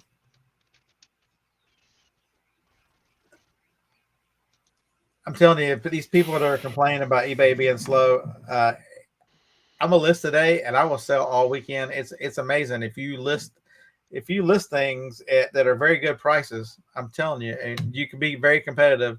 It's amazing how much stuff sells. I've just never had an issue with eBay being the problem. I mean, yes, there are problems with eBay, but if my sales are down, it's never been eBay. It's always been me. here, this guy. Yeah, 100%. and people don't like to think that they're part of the problem. You know, not everybody can be up in the game and be that wonderful and be, you know, eBay all-star. So, you know, that they want to blame everything else. They don't want to accept that, you know, part of the criticism, part of the issue could be, you know, maybe it's me. Maybe my prices are bad. Maybe I'm buying crap. Maybe I'm, you know, the things that I'm buying don't have a fast turnover or high turnover percentage. You know, maybe they're not buying 500% turnover items. You know, maybe they're stuck in the 70s or 80s and they can't get to 500. Let's address some of these questions. eBay purposely shuts my listings down. What would that benefit eBay? Shutting people's listings off so that people can't see them. Yes, there are rolling. If I'm in California and I search for something, they're going to give me something closer probably at the top of the listings, but they're not shadow banning my Ohio listing because somebody in California searched for it. They're just going to give them the best, you know, things for their area. So I don't even believe that. You know how much shit I sell to California? I send a ton of stuff. Well, you might be the only one. You might, you know, it depends on how people search too, but you might be the only one with that product at the price that you might have free shipping on it. You know, and somebody in California doesn't want to pay the shipping and somebody else has calculated. I mean, there's a lot of things that go into why yours didn't sell and mine did, or mine didn't sell and yours did. And it rarely is that eBay didn't want to show your listing because that doesn't benefit them any at all. Like, I'm going to list this. I'm sure it's going to sell by the weekend, both of them. Let's see if this is a 500% turnover item. I mean, a 500% sell-through rate item. I listed that Mind game the other day, and it sold within a couple hours. But I had it for over a month sitting in my death pile. If you list it, if it's good, it'll sell. Yep. Okay, so it looks like 70 to 80% of these sell in the $25 to $30 range. So if I put this at $32, you know, I wonder why it doesn't sell when everybody else is $24.99 free shipping, $24.77, $29.99. If you go any higher than $29.99, you're going to be. But I just did it by 10%. I don't know why people aren't buying it. You know, do you realize that folks realize that you can, you know, people worry about, they're going to sort it by free shipping. I have never one time sorted by free shipping. I buy a lot of stuff on eBay, but I will sort by lowest first. I think more people will search lowest first than they will ever will free shipping. I have searched by free shipping, but not often. And there's very specific reasons to do it at certain points. But if you're trying to find a really super deal and everybody has shipping on that item, sometimes I'll throw in free shipping in the search just to see if somebody forgot to put shipping on something so I can get a little bit better deal. But generally I don't. And I don't think many people do. I think lowest first is the way to go. Yeah, a lot of people are saying they do lowest first. And, you know, maybe instead of, you know, here's the best practice for you. If you really want to find out what things are selling for, you know, do it by latest, you know, sort the completed by latest sold and then sort it by lowest and see the difference and see what kind of range. If you want to sell things and it's, you know, if it's selling right now for $29.99 and I wanted to move it today, you know, $27.99. I only paid $3 for it. What's $2 on a $3 item? You know, you can be aggressive with price. You know, a 10% reduction or 8% reduction in price could make these things sell much faster. You know, a lot of them sell for $24.99. A lot of them sell for $29.99. So what does $27.99 do? Means it probably sells fast enough that I'm not going to have to wait for the highest. I'm not going to sell it for the lowest. Do you look at all these things and when you're pricing? Or do you just go, man, somebody sold this for $300. I'm putting mine at $300. And then a year later go, damn, I wonder why I've still got this thing at $300 when the market says it's $180.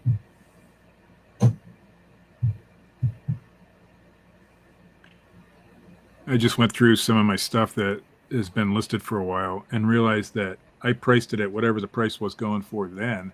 Last season when they sold, it's some off stuff. But now that the season's back again, the price is lower. But I had no idea. So if you're not looking at that kind of stuff, you're not going back and looking. That's another reason things don't sell. I have a seasonal item, and last year it sold for a little bit more than it does now. This year I had to lower the price by $2. And it was your friend who has a bunch of the same item, a lady that you know, and I matched her price. So sorry. I don't have any friends. Yeah, you do. My friend was just in here a minute ago, but Phoebe said she didn't want to see y'all.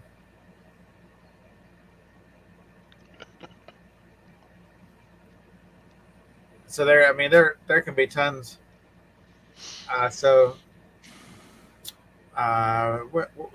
was his store name again? Up in the game. You mean to send you a link to the show? Come teach us what we know. We only got 15 minutes. That's all you got to do. You can do it live and in person. They won't. The only chance is you got to wear clothes. You cannot be naked.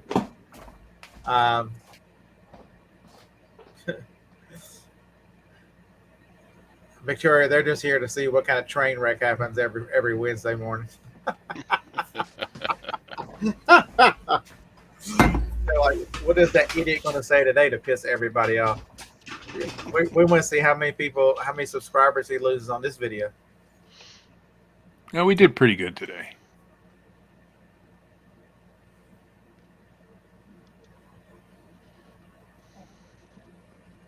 Yeah, we hadn't even touched politics today either. What the hell? Shh. Oh, I'm not going there. I'm not even mad at anybody right now. Well, I'm sure you are. Just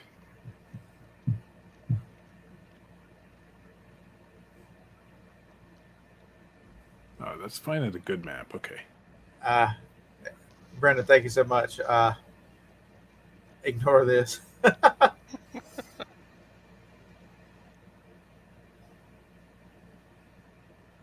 Up in the game, you got a point there.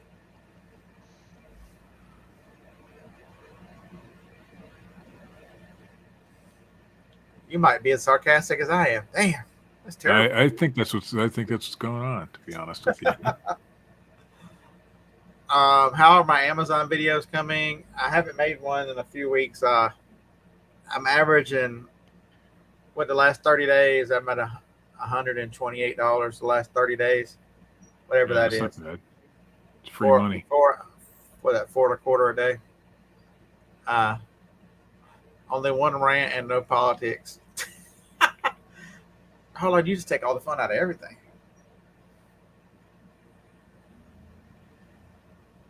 Brenda, you're being awfully nice today. Thank you so much. Have y'all come out of winter yet up there in the great Northwest? It is actually very nice down here today. What are we going to be in the?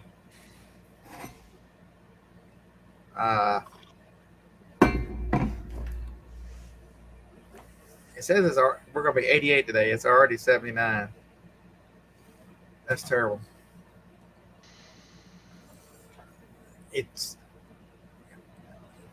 But yard sale season though. Is anybody? All right, Brenda, we're going to ignore this. You're going to have to stop. I can only ignore so much. It's, summer's coming. How many of Vegas yard sales got to be ending because it's going to be hot as hell. Steve's yard sales should be starting. A couple weeks. They've been going on for a few weeks. We are all of our neighborhoods. All of our biggest neighborhoods are now at least one set. Memorial Day is our start. So we gotta go Memorial Official to Labor Day, pretty much. Pretty much, yeah. A little longer than that, but not much. A little, a little longer on either side of that, but not much. Yeah, ours have been in full swing, and it's been very nice. That neighborhood last week that had 50, and And so the one thing I'll tell you about special sourcing, if you're in a bigger area like we are here, Harlan and I are like, man, we didn't do any of these neighborhoods last year. You know, so some of our, and we've gone over to that side of town on these big neighborhoods and done very well over there, better than the ones that we thought were the best neighborhoods in the area when they've had theirs. So don't be afraid to try different areas.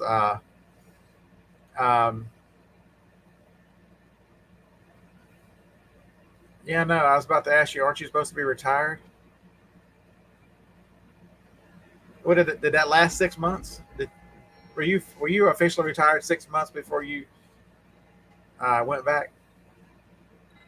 Roman, right now I can't go out yard selling as much as I'd like to because we got to make money quickly. And so the best way to do that is what we're doing with the DoorDash and the Walmart stuff. And I mean, it's money every day. It's guaranteed, really. So I haven't been to a lot of yard sales, and I can't go out of my way to go to them. But if it's on the way, if I'm out working and I see a yard sale, I'll stop, and I have. But next year, when things get better, then we'll go back to business as usual. So Sue said her favorite church sale was half the size this year. Huntsville's just been outstanding this year. They might be terrible this weekend, but I hope not. You know, the one thing I would tell you that would really change is you know, a lot of people got used to using Yard Sale Treasure Map and G Seller is the other one. You'd be amazed if you get good at looking and filtering through Facebook Marketplace. You know, that's where it's changed. Is so many people put things in different places now. You know, there's still yard sales on Craigslist. There's still yard sales, a lot of them in Facebook Marketplace. There's Facebook groups. You know, the two apps that are used a lot. And then there are just some of these old school folks. Tracy ran into one in his neighborhood this weekend that just put up a sign. People just put up signs and don't put them anywhere, you know? Yep. Carol wants to know how my debt repayment is going. Slow. It's going to be slow. We got some 0% interest cards and we transferred a bunch of debt to that. Now, what that did was raise the actual monthly payment. So now we got to work every day. But we figure within a year and a half to 2 years, we'll be back on track. So, but it's going to be slow. It's not an easy process when you get yourself screwed up like that. Because you still got all your normal bills too. And additional bills. I just had to put tires on the car.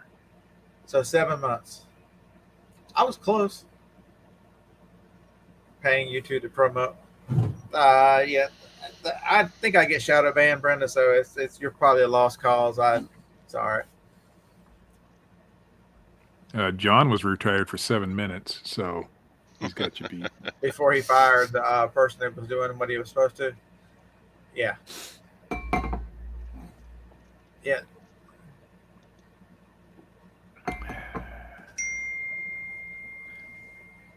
Harlan sent us a message.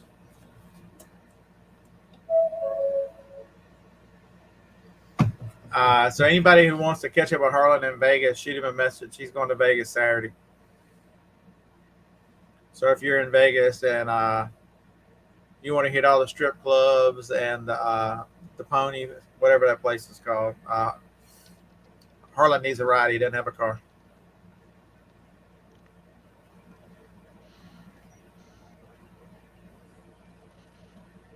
All you got to do is say hey to his daughter and tell him that y'all are going to have fun. He'll be back. There you go, Harlan. I'll find you something to do in Vegas. I know you have trouble making friends and meeting people, so there you go. Yeah.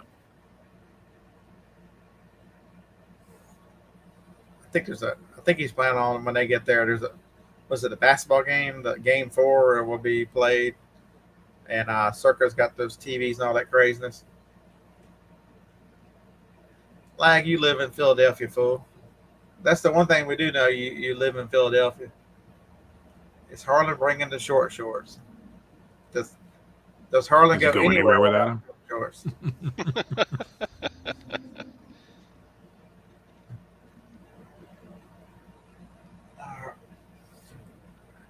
All right, well, we made it. This is a non-political show, folks. Get out there and make good decisions about your business. That's the name of the game. It was a hockey game. I knew there was a game 4 somewhere. Game 4 is a hockey game. The Vegas is playing in that.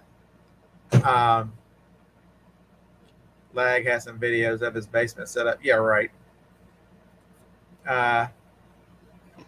Because he's flying, Brendan, when he's flying to Vegas.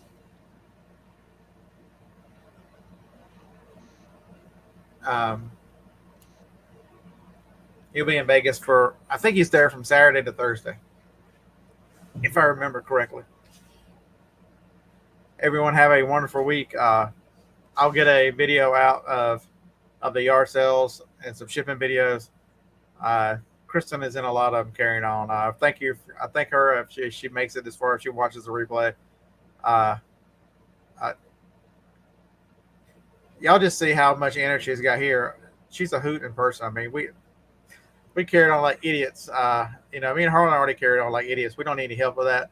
But you add another one who is just as outgoing as Harlan is. Yeah, we were. That was a lot of fun. I'm telling you, folks. If you haven't done that, where you've 2 or 3 or 4 of you have gone to yard sales, just carried on and done whatever, I recommend it highly. All right, see you in the next one. Sweetwater out. Roll Tide. Bye. She's already posted the van about me parking. I can